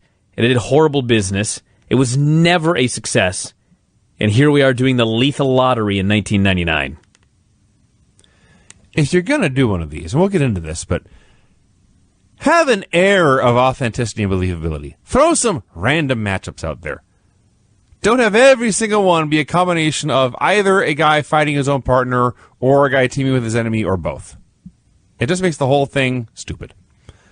You know what? They also announced, and I just realized this right now, they announced Bret Hart versus Jerry Flynn for the world title. We didn't see that match. No, I was not. I'll be honest, I was not paying attention to the actual matches they discussed. I was just recapping the news. I was, because I was listening, and I thought, Bret Hart versus Jerry Flynn for the championship? What the fuck's going on? So I guess that was lost in the technical difficulties. I suppose so. It's bizarre. Which is a shame. I don't know if I'd call it a shame, but it would have been something. Brian Knobbs versus Bam Bam Bigelow with Kanyon on commentary. So Kanyon, the gimmick is he comes out doing his entrance and he's got the mic headset. So he's doing his own commentary, and then he ended up doing commentary for the matches that went outside the ring. But the point is, the audio quality of this mic was terrible. Just awful. Yeah, it was like the mic was only feeding through the loudspeakers in the building, but there was no direct feed to the back. So that, I don't even know how many people were here in this building, but it sounded like there was nobody there. Just this horrible, cavernous, echoing sound whenever anybody talked on the mic. So very quickly, they brawl through the crowd. Kanyon follows them to do commentary. The cameras do not follow them. So I counted. There's 90 seconds of this where we can barely see the wrestlers at all. Occasionally, one or the other of their heads will pop into view. Mostly, we're looking at the backs of fans' heads, and we don't see what happens, But Canyon is following them. We hear Canyon say, 1, 2, 3, Knobs wins. Yeah. I don't know what was going on. What the fuck was this? I presume that they had a match, and I guess maybe there were supposed to be cameras there, but there weren't. So we just saw the crowd, and we heard Canyon talking about being amongst the marks. And yes. Think about that, by the way. And then all of a sudden they just rang the bell, and I guess there was a winner. But it was Knobs. Yeah, and I guess Knobs won. If Canyon's to be believed. And I mean, he's not. He's a heel. Well, that's true. We have no proof otherwise. I think we must just take his word for it. I'm connecting a lot of dots here. But I think Canyon probably screwed Bam Bam. And thus Knobs won. It would be nice if they gave us that information. It would. I'm speculating at best, but it would fit. A Cadillac arrives. Sid and Chris Benoit are in it. Conveniently, there's also a monster truck in the back just sitting there. How about that? The NWO harasses J.J. Dillon. This is also mic'd terribly. Dude, isn't it to harass him? They're back there, and they hand the tag belts over to J.J. Dillon because, of course, Nash has been stripped because Hall didn't show up. And J.J.'s like, don't kill the messenger. Like, I'm not the one that decreed this. You should be mad at Bill Bush, who, by the way, just randomly has now appeared as a character on television. You never see the guy, but like now he's the random new authority figure. So then they beat his ass. And I thought, like, where's Bill Bush? Like, shouldn't they be suspended or fined or both? Like, they're beating up J.J. Dillon here. And it's the same thing that we've seen since 1996. Grown men beating up dudes in the back, spray painting them, the whole NWO deal. It's just so dated. So after the break, the NWO, it's their monster truck. And they are inspecting it, and they are very impressed. Then they find a Cadillac. It's just... Sid did not pull up into a parking spot. He pulled up in front of the gates and just parked it in the middle of everything and left. And he also left the lights on. So the NWO finds Sid's car. They note the lights are on. And then Nash says, let's get the gimmicks, man. Oh, man, the gimmicks. Mm-hmm. Sid comes out for a promo. Sid and Benoit, I don't want to alarm you, their mics are terrible. Can understand a word they said. What the hell is going on the show? I know that Sid and Bret Hart are facing off. It's sold out for the championship. That is the booked match. Yes. Yep. He's going to powerbomb Bret straight to hell, just like he did with Kevin Nash. Mm-hmm. And then Benoit is also echoing throughout the building. And the camera's shaking. And the production. What a horrible television show this is. Absolutely horrible. So Benoit announces that he's going to be involved in Triple Threat Theater. Let me repeat that. Triple Threat Theater. He says, first, there will be a Dungeon Rules only match. This is with Jeff Jarrett. No ropes, no way out, pinfall or submission. You leave, you lose. Then he says, it's a bunkhouse brawl. I had to watch this like 10 times to determine he said bunkhouse brawl. It was very, very difficult to determine there.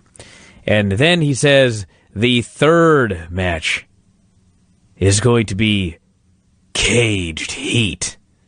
So yeah, it's Triple Threat Theater, where each of the three stages also has a wacky nickname. Yes.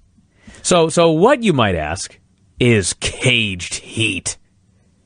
Chris Benoit says, it's a cage match. 2 men enter, 1 man leaves. Oh, God. I was like, that's Caged Heat? So, yes. And it kind of makes me sad that Benoit ends up leaving and going to WWE. We never saw the Triple Threat Theater, if I recall correctly. Yeah, spoiler alert, this pay-per-view goes horribly, horribly wrong. Oh, too bad. I really wanted to see Triple Threat Theater. Well, it happens, but Benoit's not involved. Yes. But we'll get to that. So I just want to know, he announces these 3 matches, and he says, best 2 out of 3 wins. Yeah. So does that mean if Jeff Jarrett, for example, wins the Dungeon Rules match, and then also wins the Bunkhouse Brawl, he's already won 2, do they even bother with the Caged Heat? I presume they don't do Caged Heat. Or is this canceled? I presume it would be canceled at that point. Or are we just supposed to think that it's fake and destined to go to 3 falls? Well, that too. The NWO in the parking lot has now tagged Sid's car. 3 grown men tagging Sid's car in 2000. Just like, dude. There's a cartoon of Sid on the hood that actually looks like Sid, and then I remembered Bret Hart was a talented cartoonist. He was a very talented cartoonist. So I'm sure he did this part. Sid should have been happy. Yeah. I mean, of all things, I mean, I don't know if I go that far, but his own likeness on his car, that's pretty cool. Yeah. Vinny, your new Jeep, if Bret Hart showed up and drew your likeness on the hood of that Jeep, you ain't complaining. I think I would, actually. I'd rather have no likeness on the hood of my Jeep. I'm fine with it being plain. So Sid and Benoit go running to the car. Sid was definitely not fine with his car having his own likeness. He was so angry, in fact, that I believe he said, "God dog it." God dog it. And he followed that up with, "Man!" Yeah, I love Sid. All right. Let the Lethal Lottery New Year's Evil Tag Team Tournament begin. By the way, they're calling it New Year's Evil because it's obviously close to the end of the year. But this tournament is actually stretching over several weeks. Yeah. So it's going to go into well past the New Year's Eve. Well, December 27th is close to New Year's Eve, so it's New Year's Evil. Yeah, but next round. I know. Okay. It's so stupid. Opening match. Buzzkill and Mike Rotunda versus Conan and Dean Malenko. Yes. So Buzzkill, now, in case you weren't... just to make it clear, they're ripping off the Road Dogg. He now has the New Age Outlaws rip-off music. He's doing the exact same promo, It's the exact same a catchphrases. total rip-off of the music. Can you imagine being told you need to go rip off your younger brother? Yeah, that's what he was doing, dude. Yeah. In fact, he even said that in storyline. So, of course, in a random draw, luck of the draw, we have Conan of the Filthy Animals teaming with Dean Malenko of the Revolution. What a damn coincidence. It's amazing how this works. Yeah. For 60 seconds, we had Dean Malenko wrestling his ass off with these 1980s guys who knew how to work, and it was so awesome, and it couldn't last.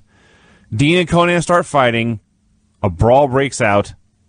Buzzkill pins Dean. This totally sucked, and then Tony Schiavone warns us we've got 7 more matches like this to go. Buzzkill pin Malenko. Hacksaw was there. Leia Meow was there. Oh, I didn't write all this down. Oh, Yeah. my God. The Revolution was there. Oh, there's You're killing me here. like... I couldn't write it all down because there's so much going on at once. Yes. There's a brawl on the floor, interference from 2 women, and a janitor with a stick. All getting involved here. All at the exact same goddamn time. That's why I didn't bother to write it down and forgot about it until you brought it up and made me mad. It's a good thing we changed that mic gain. I might get agitated. I may need to turn it down one more. Want me to? Yeah, go do it. All right, hang on. Let's do this live, everybody. Vince is getting so agitated. We're just going to try to keep making this work better. All right. All right, there we go. Down one more. Okay. Backstage, the NWO sabotages the TV truck. We briefly go off the air. And then tragedy struck. The show returned. Yeah, come back and the picture's still messed up. Broadcast quality is not up to our standards, they say. Yes. So a limo arrives. Scott Steiner gets out with his big giant back brace and a cane. And Rick is there to greet him, give him a hug, and get out of his wheelchair. Did any fucking viewer not know exactly where this was going? How many times have they done this angle? Not only that, they just did the whole NWO swerve last week. Yes. When everything is a swerve, none of them are surprises, so none of them are swerves. The NWO destroyed catering. Oh, great. These poor, innocent croissants and muffins went flying. Oh, the worst. Shane, who, if you've forgotten, is Virgil doing Vincent. a Shane McMahon gimmick. Yeah, Vincent, Virgil, Shane, Curly Bill, yes. Curly Bill. Now, it's supposed to be Shane McMahon, but for some reason he's out there in a shirt and tie, which I don't think Shane had ever worn at this point. Yeah, he did a little bit. All right, well, he's fighting Tank Abbott. He didn't wrestle in it, but like he showed up on TV in it. Okay. He's fighting Tank Abbott. Tank knocks him, wins by knockout in 30 seconds. So, the match, everybody, is Tank Abbott versus Shane, okay? That's what in storyline, World Championship Wrestling, signed Tank Abbott versus Shane, okay? Tank Abbott goes in there, He knocks him out with a one-punch KO. Shane is dead. The referee sees that he is a corpse. He does not call for the bell. Billy Silverman decides, I need to raise his arm 3 times. So Tank punches him in the head again. Fucking referee raises his arm, drops once. Tank punches him in the fucking head a second time. Referee raises his arm. I'm like, dude, it's over. You fucking moron. Did you mention Tank choking Shane with his own tie while punching him in the head? Yes. So finally the ref calls for the bell and the match is over. And the most bizarre thing I've ever seen, Tank Abbott stops hitting the guy because the ref finally called for the bell. Tank Abbott is a UFC fighter. He's been trained like, don't stop punching until the ref stops it. Sure. He starts walking around the ring. He's just all full of pride that he won with a one-punch KO. And all of a sudden, Doug Dillinger and security and cops hit the ring to get rid of... I'm like, what in the fuck is supposed to be going on here? He won the match clean as a sheet. He stopped hitting the guy when the referee stopped the fight. And now you brought out cops? What's happening here? I don't know. Why does nothing on this show make sense? I don't know. Why were there cops out there? I don't know. He didn't break one rule. I don't know. Why was choking him with a tie? Well, then it's a ref's job to say, quit choking the guy with his fucking tie. That's the best I can The do. ref was busy raising the guy's... I hope the cops were out there to arrest the referee. Yeah, Maybe that's what sense. happened. Yes. Backstage, Rick Steiner pushes Scott around in his wheelchair. So there's this New Year's Evil sweepstakes. And we were told the winners of this sweepstakes would be flown to this show here in the Astrodome. And after the show, they will get to party with wrestlers and the Nitro Girls. And they show these fans. Dude. That's all I can say. Okay. All right. I am a fair man. This is a terrible show. This is an awful show. But there was one great thing on it. Yes. The Scott Steiner tribute video. So it's a decade of Scott Steiner whipping ass.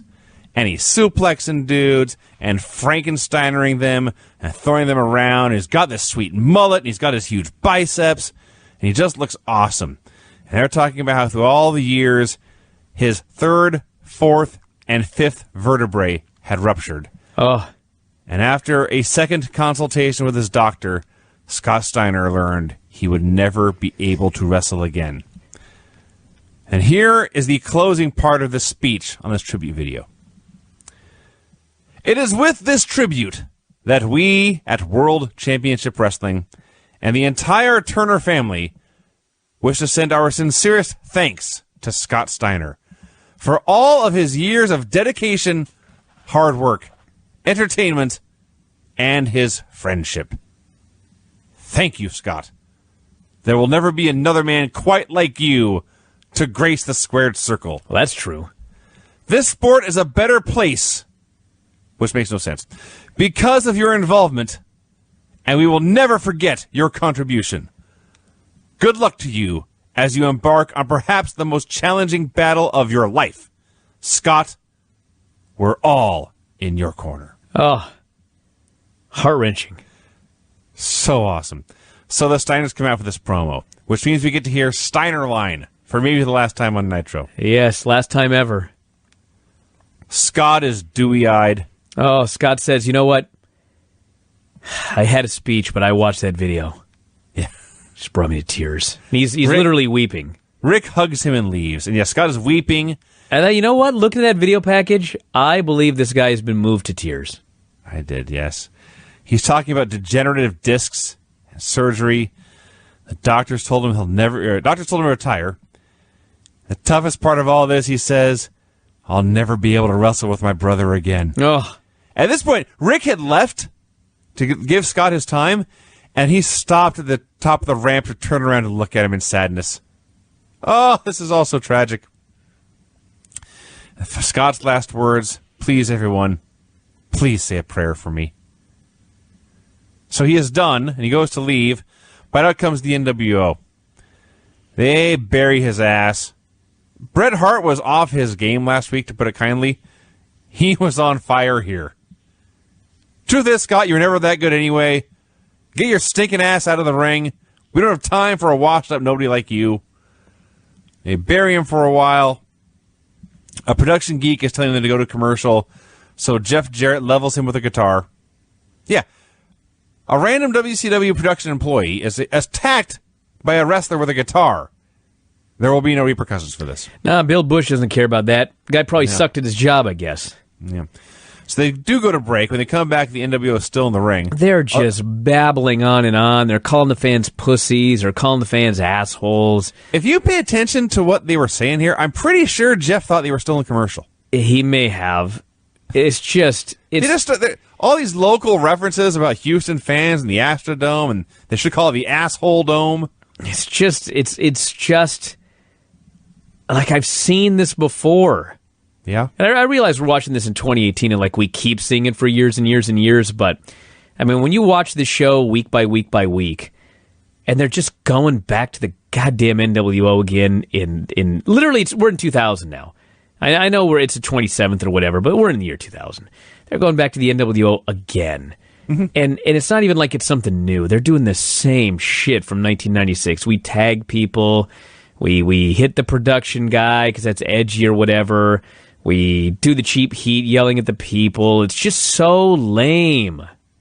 It is. It's terribly lame. Nash is rambling about Bill Bush. I love when they do this. It's like, yeah, everybody that works there, y'all know who Bill Bush is. Okay? Us fans, we have no fucking clue who this guy is, nor do we give a shit. He's out there talking about Bill Bush and belts, and it's like, who cares? Like, how could anyone possibly care about this? I didn't. I'll tell you that much. So they run down the Astrodome and Goldberg and Sid and Benoit. And finally, Sid drives his tagged Cadillac down the aisle to ringside so he and Benoit can get out and attack them with baseball bats. Yeah. And I'm trying to figure out why in the fuck did Sid drive his car into the arena and down the ramp to get these guys. That makes no sense. And the reason is, after the NWO leaves, Curt Hennig, for absolutely no reason, attacks two men who are carrying baseball bats.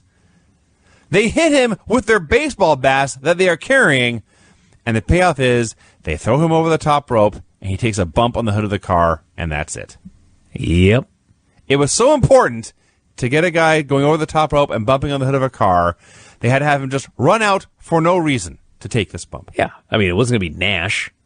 And, you know, Brett's head was probably killing him. Yeah. I don't know what Jarrett's problem was. I guess they wanted to keep his heat. So, yeah, poor Curt Hennig just has to run out just to get thrown under the hood of a car. But we believe that they're very concerned with wrestler safety. Yes. It's very important. This show was in Houston. Yes. Texas. Yes. The Astrodome. Forget where last week's show was. Maybe it was in the Eastern Seaboard, but they flew the Revolution to Washington, D.C. to cut a 1-minute promo in front of the White House. Vinny. How many were there? 4? I believe so, yes. And a cameraman, 5. Okay, and whoever was the random guy in the mask. Yeah, so probably about, I'd say $2,500 to fly him there and back. How much did that Cadillac cost that they ran over the end of the show? That's a fair point. Yeah, that's a fair point. I mean, it's just as much those 6 people. They had to spend a whole day flying to D.C. and back to film this. That's true. Yeah. You know, Dave and the Observer loved this, and I was all excited for it because it's got, like, Shane Douglas and everything, but they're standing in front of the White House. A fake Clinton shows up. They do bad comedy, and it's over in, like, 30 seconds. Yeah. So, I don't know if maybe there was another one that got cut from the show and the technical difficulties. I guess that's possible. That would make me feel better about the whole thing. Yeah, this was just like a load of shit. This sucked. All it is Shane Douglas saying Bill Clinton is your president. His whole administration is built on scandals and lies, which, anyway. And the payoff is Perry Saturn finds a guy in a Bill Clinton mask and chases him down with a giant butterfly net and catches him. And if I've made that sound in any way funny or entertaining or amusing, I apologize. That's not my intent. Because it was none of those things. It was none of those things. A lethal lottery match. Norman Smiley and Asia. Yes. For those of you not paying attention, that's a woman. Versus Asia's friend Perry Saturn. Yes. who is teaming with their enemy, Hacksaw Duggan. Yes, all correct. The World Tag Team titles go to the winner of this tournament. Yes. So Hacksaw begins by assaulting and beating up his own partner. He punches him, he clotheslines him, he body slams him, and then he goes to stand in the corner in anticipation of a tag, and Saturn just gets up and he just wrestles this match. What? Why would you ever sign a lethal lottery tournament for the tag team titles? You know what I'm saying? You are destined to end up with a tag team with tag team champions who suck. Or because it's lethal lottery, every team sucks because they're just random people put together that have no experience teaming together, which means at the end of the tournament, your champions, the two least shitty individuals pairing up, they're still going to be the shittiest tag team on the roster because all of the other tag teams are experienced. So why would you ever, if this were real, sign a lethal lockdown tournament to determine tag team champions? Unless you were an idiot. Yeah, I mean, there's a way you could do it where like a mismatched team comes together and actually does work as a team. Well, sure, but there'd still, be a story to tell there. Still, at the end of the tournament, I mean, they're a mismatched team competing with all of the other veteran teams. Yeah, they're at a disadvantage as champions. You know what? Would it be much better if they, instead of winning the tag team titles, if they got a title shot? That would be 1,000 times better. Okay. Because then if they get their title shot and they actually can win the titles from the actual champions, then they have accomplished something and they have credibility. There you go. Okay. Yes. What you're doing here is just every idiot team is facing every other idiot team, and the idiot team that's the least idiotic wins. That is what happens. Yes. So Saturn is beating up Norman, but then, like a dumbass, he drops his top rope elbow onto Norman's chest protector. Norman's in there in goddamn armor, and Saturn drops his elbow right across the armor, hurts his arm. Asia tags in. Saturn doesn't want to fight her. She low blows him. She superplexes him, which is so scary. Fuck, you should have seen her trying to shoot low below him. He's like not positioned, so she's like lunging at his genitals. Yeah. So the ref gets distracted by something. Hacksaw attacks Saturn again. He covers Saturn and counts his own pin. He leaves. Norman actually pins Saturn, and then Hacksaw beats up everyone with his stick and celebrates with his family. Yeah, his family was there. That was at least nice. We had a happy ending, kind of. Even though his lovely family. His team lost. Yeah. I think. Kidman walks backstage. Yeah, Norman and Asia won. Got it. Yeah. Billy Kidman versus Jeff Jarrett. For a short time, this was very fun. Yeah, this was fine. It's just hard to give a shit about any of this because nothing matters. And you know, inevitably, someone's going to come out and interfere. And sure enough, Nash and Brett come out. They start attacking Kidman. Hold on. Allow me. I wrote copious notes, okay? It's Kidman versus Jarrett. Nash comes out to watch. Nash yanks the top rope down right in front of the referee, causing Kidman to fly over to the floor. Not a DQ. Filthy Animals come out. They attack Jarrett in the aisle. The referee's looking right at them. Not a DQ. Nash goes after the Filthy Animals. Ray hits Jarrett with a crutch right in front of the referee. Not a DQ. Jarrett kicks out. Kidman hits a powerbomb into the facebuster, at which point Bobby Heenan says, "Never saw anything like that." Yeah. Well, except for every fucking single Kidman match there's ever been. Kidman goes up top. Nash crotches him right in front of the referee. Not a DQ. Jarrett hits a stroke for the pin. Okay, listen. Okay. This was Mickey J. Believe it or not, it was not Nick Patrick. How can you be so bad at your job? Do you understand what I'm saying? There was like 5 examples of interference here in this match. It's one thing if like you're paying attention to the match and you accidentally see something you're not supposed to see one time. He accidentally saw what he was not supposed to see every single time. Was he so invested in this match as a fan that he had to see every single thing that happened? What happened here? And it's not just that. There were never less than 2, and often up to like 5 or 6 people around ringside. He had much opportunity to be distracted. He was the worst referee I've ever seen during this match, and that is saying something.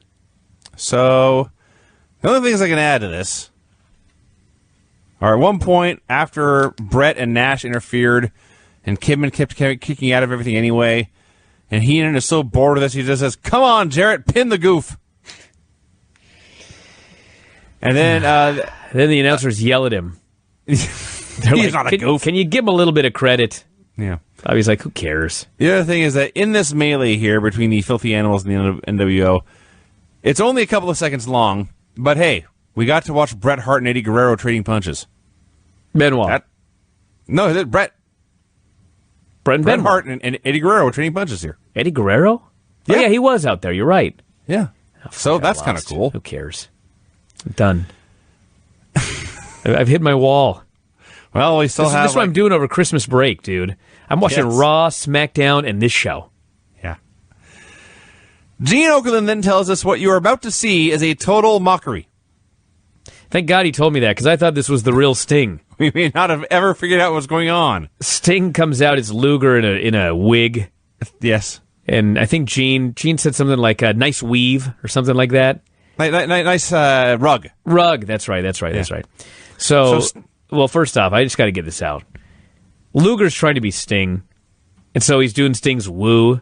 But for some reason, he's going, ow, like he's a wolf man every time. Yes. Isn't that hard? That made it better, though. I guess it kind of did. He's so funny being a horrible Sting. Even Liz is laughing.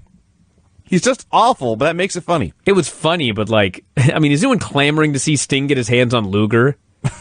We just want to see more Luger being funny. This is extremely ineffective. That's true. That is true. So, I don't know if we ever talked about this, but the angle of the pay-per-view was Liz... Sting gave Liz the fake mace, but then she just hit him with a baseball bat anyway. Hit him in the face with a baseball bat. We are told that Sting has broken wrists. Plural, broken wrists. Yeah, how'd that happen? And a fractured skull. I guess he hit him in the face hard, his wrists broke. I think maybe they were trying to say ribs. But accidentally said wrists. So Sting will return at the end of January, we are told. And this goes on for a bit with Lex doing his hysterically awful fake Sting. The lights go out. There's a thunderclap. Eventually the lights come up. Gene is gone. But there are black roses in the ring. When the announcer says, "Black roses? That's the symbol of death." Yeah. Did Gene die? And well, I mean, it's a Who's message. dead? It's a message, Vinny. Sting is dropping black roses because Luger is going to be dead. Now, to answer your earlier question, Brian, I must admit the crowd was in fact clamoring for Sting here. Well, okay. I watched and I just thought, you know what? I don't want Sting to come back because he's going to ruin my fun. He's going to ruin Lex Luger entertaining me. Backstage, okay, I don't know if do we talk about Scott Hall? Well, I mean, we know he's not there, and thus they have to vacate the titles. He didn't show up Scott at 7 Hall p.m. has been stripped of the tag titles for not showing up to the building on time. Yes. But, through the grace of their hearts, they have offered to put him back into the tournament if he can show up by the end of the show. What? Vinny. What? Vinny, it's actually worse. They stripped Hall of the titles. It's a punishment, right? Yeah. Okay. So, if he shows up, he didn't show up by 7, okay? So they stripped him of the titles. But if he shows up by 10, they will allow him to enter a lethal lottery tournament with his own partner. Yes. So it's not just that they're letting him back into the tournament for the belts that they stripped from him, Vinny. They're letting him back in with an extreme advantage over every other fucking team. Yes. This is the worst show of all time. This is the worst one. I know we've said that before. This is getting there. As we go over this show, I realize this was the worst Nitro. So I bring up Scott Hall because in this clip, Nash is on the phone with him. Keeps calling him Scott. He's giving him directions to the Houston Astrodome. Well, Vinny, it's Scott Hall. It's a big domed building, he says. Well, yeah, but I mean, if you're in downtown Seattle, it might be hard to find that key arena, you know? A lot of one-ways. This is the least of our problems, Vinny.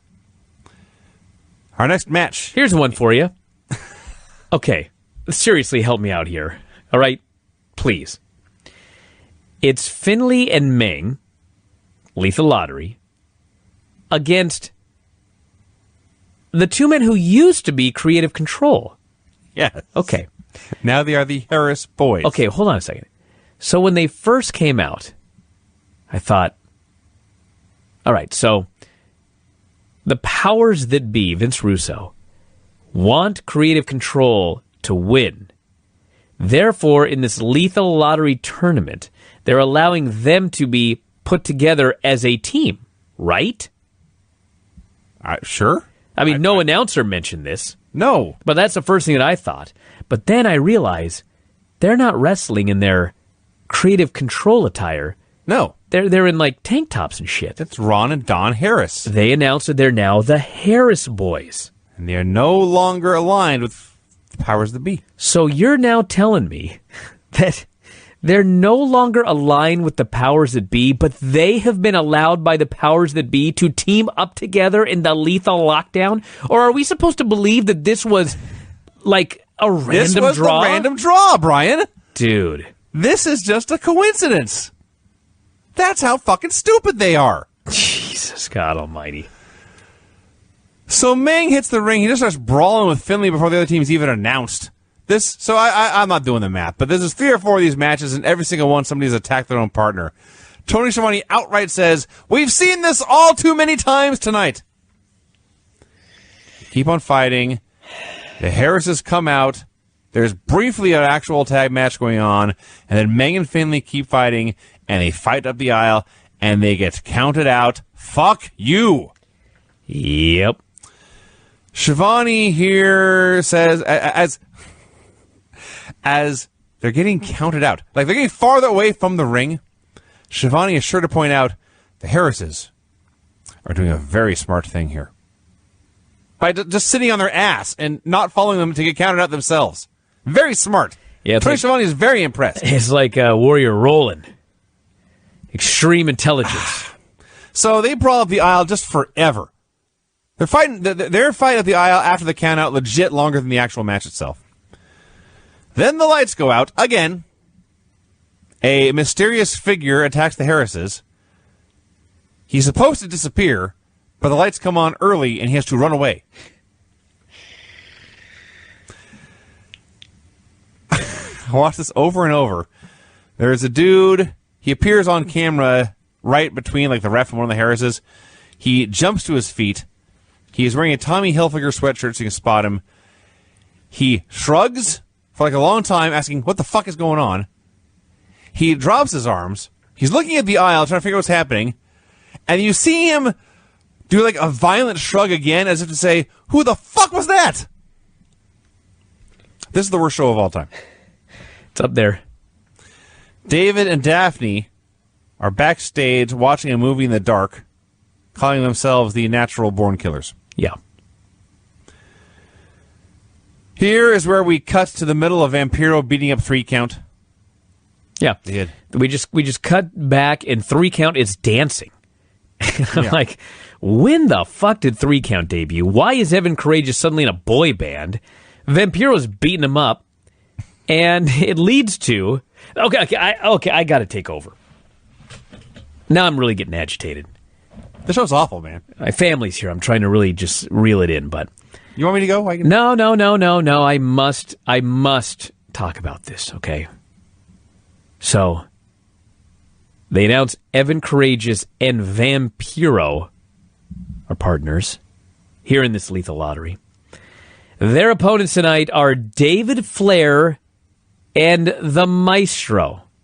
What a coinkydink! What a crazy random draw. David Flair and the Maestro have been feuding. He's been terrorizing Symphony, and now they are partners. Yes. Who'd have thunk it? How wacky! So, it's supposed to be Maestro, but Crowbar debuts, Devon Storm. Crowbar takes his crowbar and he beats up the Maestro. The Maestro is dead. Okay? Are you with me now? I follow you, yes. Okay. So, David Flair's partner has been killed and he is now unavailable. Correct? Right. Okay. Yes, that is a good point, Brian. So then, Crowbar walks to the ring and he is allowed to be the new partner of David Flair. So what you're telling me, you fucking idiots, is that you have arranged a lethal lottery where everybody must have a random partner, and because a guy beat up his partner, he's now allowed to choose his own partner who happens to be his friend? This is bullshit. It's completely unfair. And I didn't even think about this till just now. Do you know I got an Apple Watch for Christmas? An Apple Watch? Yeah, and it monitors my heart rate. I should literally go through my heart rate as I do this recap here. So later in the show, not to do much of a spoiler here, but it's supposed to be Kevin Nash and Scott Hall versus The Wall and Sid, okay? Hall doesn't show up. No. And we are explicitly fucking told 20 minutes later that Nash can't just choose any replacement partner he wants. No. He can't just choose Jeff Jarrett or Bret Hart. He can only tag in the lethal lottery with the partner with whom he was assigned. Meanwhile, 20 fucking minutes earlier, a guy beats up his goddamn partner, and his buddy who helped him beat him up comes out and he replaces the guy in the team. This Vinny, you're right. I was wrong. This is the dumbest show I've ever watched in my life. It's horrible. It's unforgivable. Now, the rest of this is small potatoes compared to all that, but I must comment on some of this. This is not small potatoes. At the end of this review, I wrote, this show is your brain on drugs. Just because of this segment here. So the Maestro comes out. I don't know if we mentioned this, but the Maestro's piano music, I think it's just Paul Orndorff's Mr. Wonderful theme without the vocals.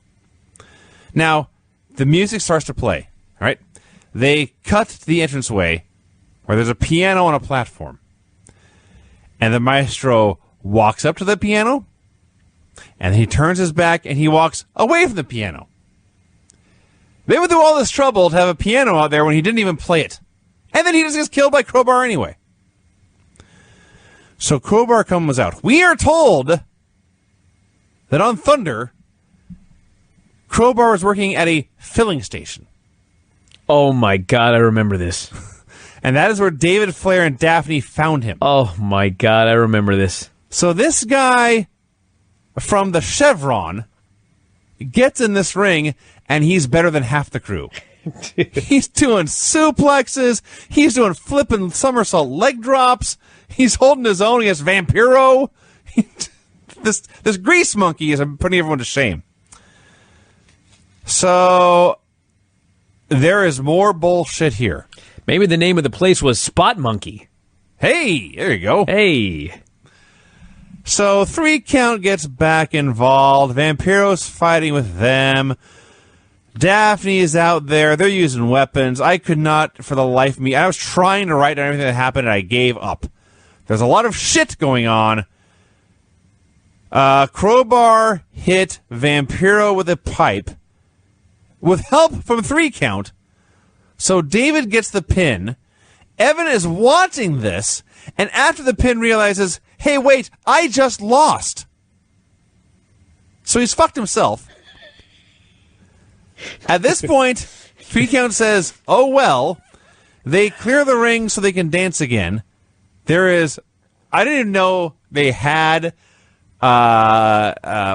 royalty-free music with vocals. Oh, sure they do, of course. There's some awful uncopyrighted boy band pop being played in as they start to dance. One of the very few moments of joy in the show was David Flair in the ring behind them, dancing alongside with them, and really dancing better than them. Yes. They beat them up with a crowbar. So we've had this bullshit before the match with Vampiro and 3 count. We had this bullshit match with tons of interference. We've had this bullshit after the match where the dancers get beat up by the other guys. There's more bullshit, everyone. The segment will not die. Fucking Lenny and Lodi are out there. They are now standards and practices. They are accompanied by Miss Hancock, who we already know was introduced as Stacy Keibler. I'd forgotten her name. Yeah. I wrote down Stacy Keibler. I remember now. Oh, my God. So they're out there. This is their debut. They tell David and Crowbar to behave themselves, and now Crowbar and David beat them up. This is one segment. This was where I wrote, this show is your brain on drugs. So David and Crowbar... Pause. I need to take it. I need to rest. David and Crowbar beat them up with weapons. Stacy calmly just steps out of the ring. She steps out of the ring. My men are being beaten. I must leave. My men are being attacked with weapons. It's time for me to go. And as I leave, I shall step to the ropes and keep my legs straight and bend all the way over the waist to show my ass to the camera. Of course. Get with the program, Vinny. It's very important that she does this as her men are being destroyed and with weapons. So, by the way, long before the fake 3-can music started and Daphne began making out with David, before that even happened, Tony Schiavone says, "This is the craziest thing I've ever seen." It continues. We have the fake 3-can music. Daphne makes out with David. Standards and practice debuts. Stacy Keibler's out there. Miss Hancock. David and Crowbar beat up Standards and practices. Stacy leaves the ring. She bends over. Finally, Tony Schiavone wraps it up saying, "That is as bizarre a segment as you'll ever find on this program." He throws the break. He just gave up. This segment was unbelievably bad. How many debuts? Let me count how many debuts we had in one segment. Are you ready? Sure. We had 3 count. All right, so that's at least 2. I won't Shane Helms. I won't count Evan Courageous. All right. Okay, that's 2. We had Crowbar debuted. 3. We had. I'm trying to get through the match here. Standards and practices. I guess standards and practices. You know what? I'm going to count standards and practices as a new act. It's their new gimmick. Yep. That's and 4 and Stacy 5. Keibler's now Miss Hancock. That's another one. That's 6. 6. Yeah. 6 debuts. You know what's funny is like a couple of months ago we were just talking about. Think about how many things take place between now and when the company dies in 2001. Like we got huge erection, all this other bullshit. Okay. And it's like, God, how the fuck how does it, like, Lance hasn't even showed up yet? And it's like, how in the world Mike Awesome? I could go on and on. But anyway, now we know. They debut 6 people in one segment on one show. We could debut 700 people between now and March of 2001.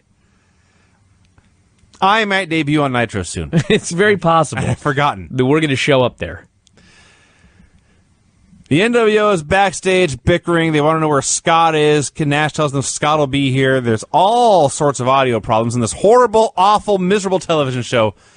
Now, this is explained by the end, but they've been in line for 1 week, and they were already bickering here. Even I fixed our audio issues on this show. Yeah, it wasn't that hard.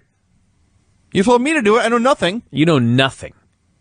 I had to have Vinny plug in boxes. I had to have Vinny find IPs. I had to have Vinny turn down gain. But it took 9 minutes for me to get the audio in order here. These fucking guys are going on 3 hours. It still sucks. Lethal Lottery match, Canyon and Buff Bagwell versus Disco Inferno and Big Vito. Brian, it's funny how this all worked out. By the luck of the random draw, Disco's teaming with his new buddy, Big Vito. Crazy. And Canyon and Buff are feuding. It's nuts. Were they? Yeah, I think so. I've forgotten. I mean, maybe not. I think everyone's feuding with everybody. But listen, I'm a fair man. Fans were super into Buff getting the win here. That's positive. And I've said it before, I'll say it again. Big Vito was fucking great. He was awesome on this show. He was great. Johnny the Bull doesn't do anything yet, so he's still great. And Tony Mamaluke is just an incredibly annoying Tony Mamaluke. Their music is awesome. It is a fantastic act. It saved the show for me in some ways. Still the worst show I've ever seen, but I mean, this was a bright spot. It was still stupid. So Canyon comes out with the ladies. That's what the graphic actually reads. Chris Champagne Canyon with ladies. Dude. Johnny the Bull and Tony Marinero are hitting on the ladies. This angers Canyon, so he doesn't just send the women backstage, he goes with them. And as he is going up the ramp with his women, Bobby Heenan, dripping with scorn, just says, "Fence builder." I love that So term. Buff doesn't care that his partner are left without him. He laughs it all off. The match keeps going. Eventually, Disco accidentally hits Vito with a chain. Buff pins Vito with a blockbuster. The Italians order Disco, who's now part of the family, to attack Buff. Reluctantly, he does, and they beat him up, and I think that's the end. I think a lot of people probably know this, especially if you're longtime listeners, but Canyon, the late Chris Canyon, was one of my best friends in wrestling. And I'm so sad that he's gone. Do you know how much fun we would have with him? Oh my going God. over these shows. I never spoke to him myself. I was just thinking about this, and I was thinking about the Christmas show and how unbelievably awesome he'd have been on the Christmas show, and how much fun we would have had going back over these shows again. It's depressing. Yeah. Watching late 90s wrestling is often depressing, but that I understand that it's a personal note. I mean, think about this. I mean, we had so much fun laughing about this shit when it was happening. Like, imagine looking back today. Yeah. Yeah. Kevin Nash walks backstage. We then get what is announced as Kevin Nash and Scott Hall. Again, the random draw has put two partners together. Versus Sid, who's feuding with them, and a true random name in The Wall. Well, finally a random name. That Wall is very random here. I will concede that. So, Scott Hall is still not there. Nash asks for more time. It's the end of a 3-hour show. Yeah. He does not get We have any 4 time. hours. That's what the show needs. He does not We're get- about to go to 2 hours. Give us one more hour this last week. He does not get any more time, and he is told that Bret Hart and Jeff Jarrett cannot wrestle with him. He must go it alone. You can only have your original partner, is what he's told. So we get Kevin Nash in a 2-on-1 match against The Wall and Sid, advantage babyfaces. Of course, yeah. At least... I don't think the Wall's a babyface, though. Whatever.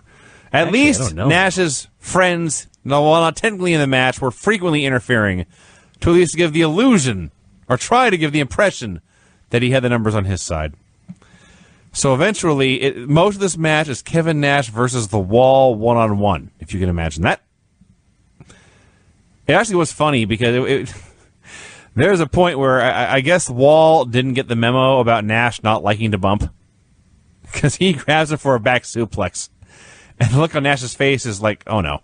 And Wall just throws him up, and then he just throws him down. You won't see Nash bump like this very often.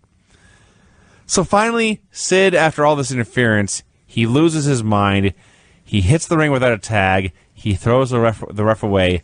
And he throws what I know I'm given to hyperbole on the show, and I know there's some recency bias here, but I promise you, Sid hit Kevin Nash with the funniest punch of his entire career. He throws that elbow back, and that fist is all balled up but pointing the wrong way, and he's leaning back on one leg, and that other leg is high up in the air pointing forward. I cackled and cackled and cackled. So, Sid is attacking in this brawl. The Wall punches Bret Hart, who has suffered a career concussion by now. Punches him right in the head. The Nash hits the Wall with a baseball bat and pins him. That's the end of the match. Benoit hits the ring. There's a huge melee going on. By the way, I want to mention that when he hit him with the bat, Sid was beating up Jeff Jarrett in the ring. This was not a disqualification. No, who cares?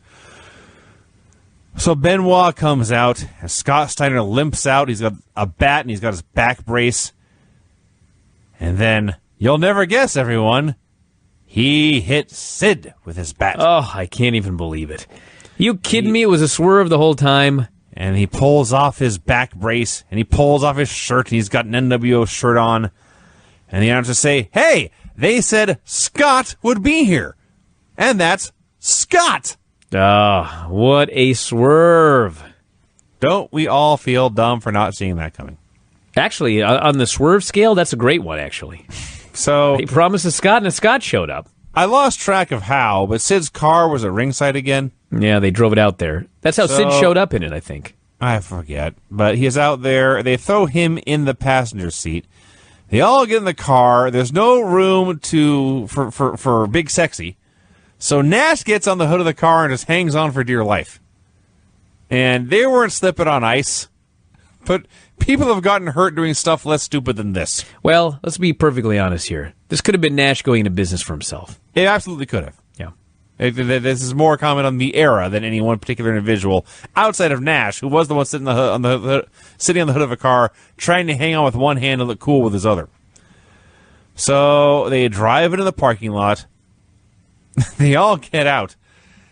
And I remembered that at some point Brett drives a car and slips on ice, but yes. I thought it was going to happen here. It's not what happened here. But May have been on Thunder, this, actually. Maybe it is Thunder. I think it is because it was the punching. The same angle? I think it might have been, actually. Okay. Well, Brett gets out of the car here, and he starts running. You've never seen Bret Hart run this fast.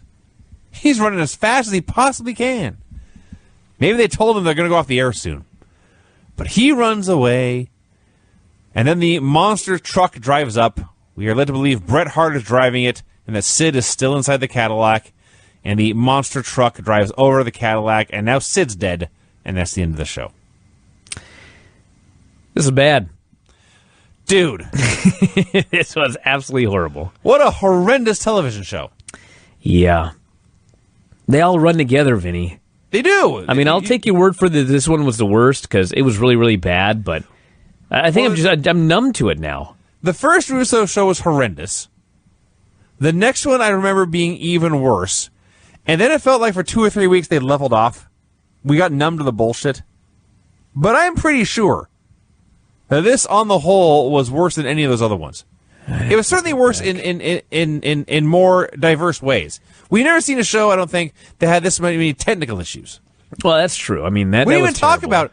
There was stuff that was outright cut. There's other stuff that they had to run with a disclaimer because the audio was so terrible they couldn't fix it. Yeah. And there was random scratches and hisses the entire segment. That's true. I mean, production-wise, but it was also shorter, Vinny. Well, that makes it better. We didn't have to watch 25 extra minutes. That is a fair point. That's fucking tough. I think, Vinny, I think we can safely say this was one of the top 3 worst wrestling television shows we've ever seen. Is that fair? It's the worst. It's the worst one I've seen this week for sure. Well, for sure this week, yeah. Raw and SmackDown were like they should get Emmys compared to this shit. Now somehow, even though we missed 20 minutes, I still seem to have written about 1,000 words on the finishes.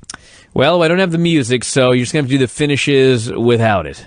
I shall do my best. The floor is yours, Vinny. Right. The finishes on this miserably bad television show were: pin in a hardcore match that we couldn't see. Pin in a tag match after partners turned on each other, and a brawl broke out, and a woman interfered, and another woman interfered, and a janitor hit a guy in a 2x4, all in 2 minutes. Knockout in 30 seconds. Pin in a tag match after a guy gets beat up by his own partner, and his friend on the other team, and a guy with armor. Pin after interference from at least 5 guys with at least 2 weapons. Count out when 2 guys decided they'd rather fight each other than their opponents. Pin after one guy walks out on his partner and another guy hits his partner with a chain. Pin in a handicap match. Is this over yet? Advantage baby faces. Jesus. With all sorts of interference. Oh my God. This is wrestling on acid. I wrote that earlier. This show is your brain on drugs. Horrible. One of the top 3 worst Nitros of all time. But hey, it's the final 3-hour show. They went out with a bang.